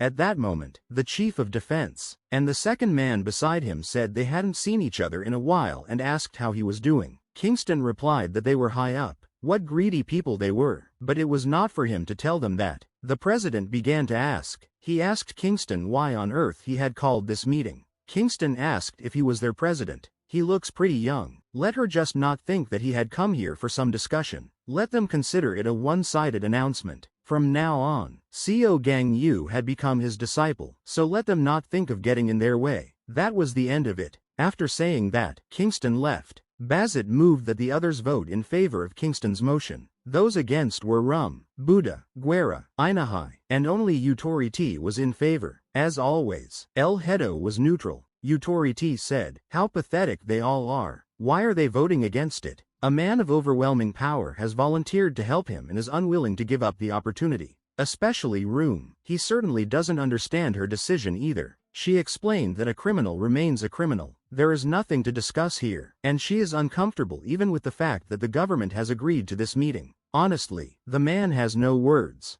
Didn't Utoriti himself say that Kingston's execution has the highest priority? Why did he choose to trust him if he was so dangerous to us? He called them idiots and said the situation had changed. Bazet tried to think of a way out of the situation. He didn't understand why he was having such bad luck. Although, Sinka didn't know what to do either. She was angry at the bloody old man. She thought that such a long confinement had made him weaker. But is that really the case? Just how strong was he when he was young? All of this will affect her plan. The guy came to her because she said she wanted to bathe together. It's really necessary to defeat Seo Gang Yu, or something like that. Sinka said that of course he had to go through the process to become a full-fledged adult. She was sure there was no way her plan would fall apart. After all, she has Sung Won, and many other aces up his sleeve. Time will put things right. The guy at this point was saying he was having a hard time breathing. And the Heroes Association. It looked like everyone was in a gathering. New faces were also in attendance. They are here to elect the third generation of equality. The interim leader of the Heroes Association is Lipus.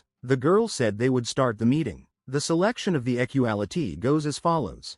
The head of the association proposes 5 candidates. And if 2/3 of the heroes agree, each candidate is vetted by the government. If no grounds for disqualification are found, the candidate becomes an equality. She proposes the following candidates. At that moment, someone asked her from the crowd who gave her the right to do so. Of course, it was Utoriti who said she was only a temporary head. She then asked what he was doing here. Hadn't he been stripped of his hero status? He is observing the meeting as a party representative. Let him observe then. He has no right to interfere in matters of socialization. He repeats that he cannot recognize her as head of the association. Recognized or not, the World Party will boycott any equality candidate chosen by the interim head of Rifus. The girl couldn't understand what he was talking about. The man repeated for the umpteenth time that she was an unofficial head, but only a temporary one. The selection of an equality is a critical decision for the future of the association. It must be made by the officially appointed chapter,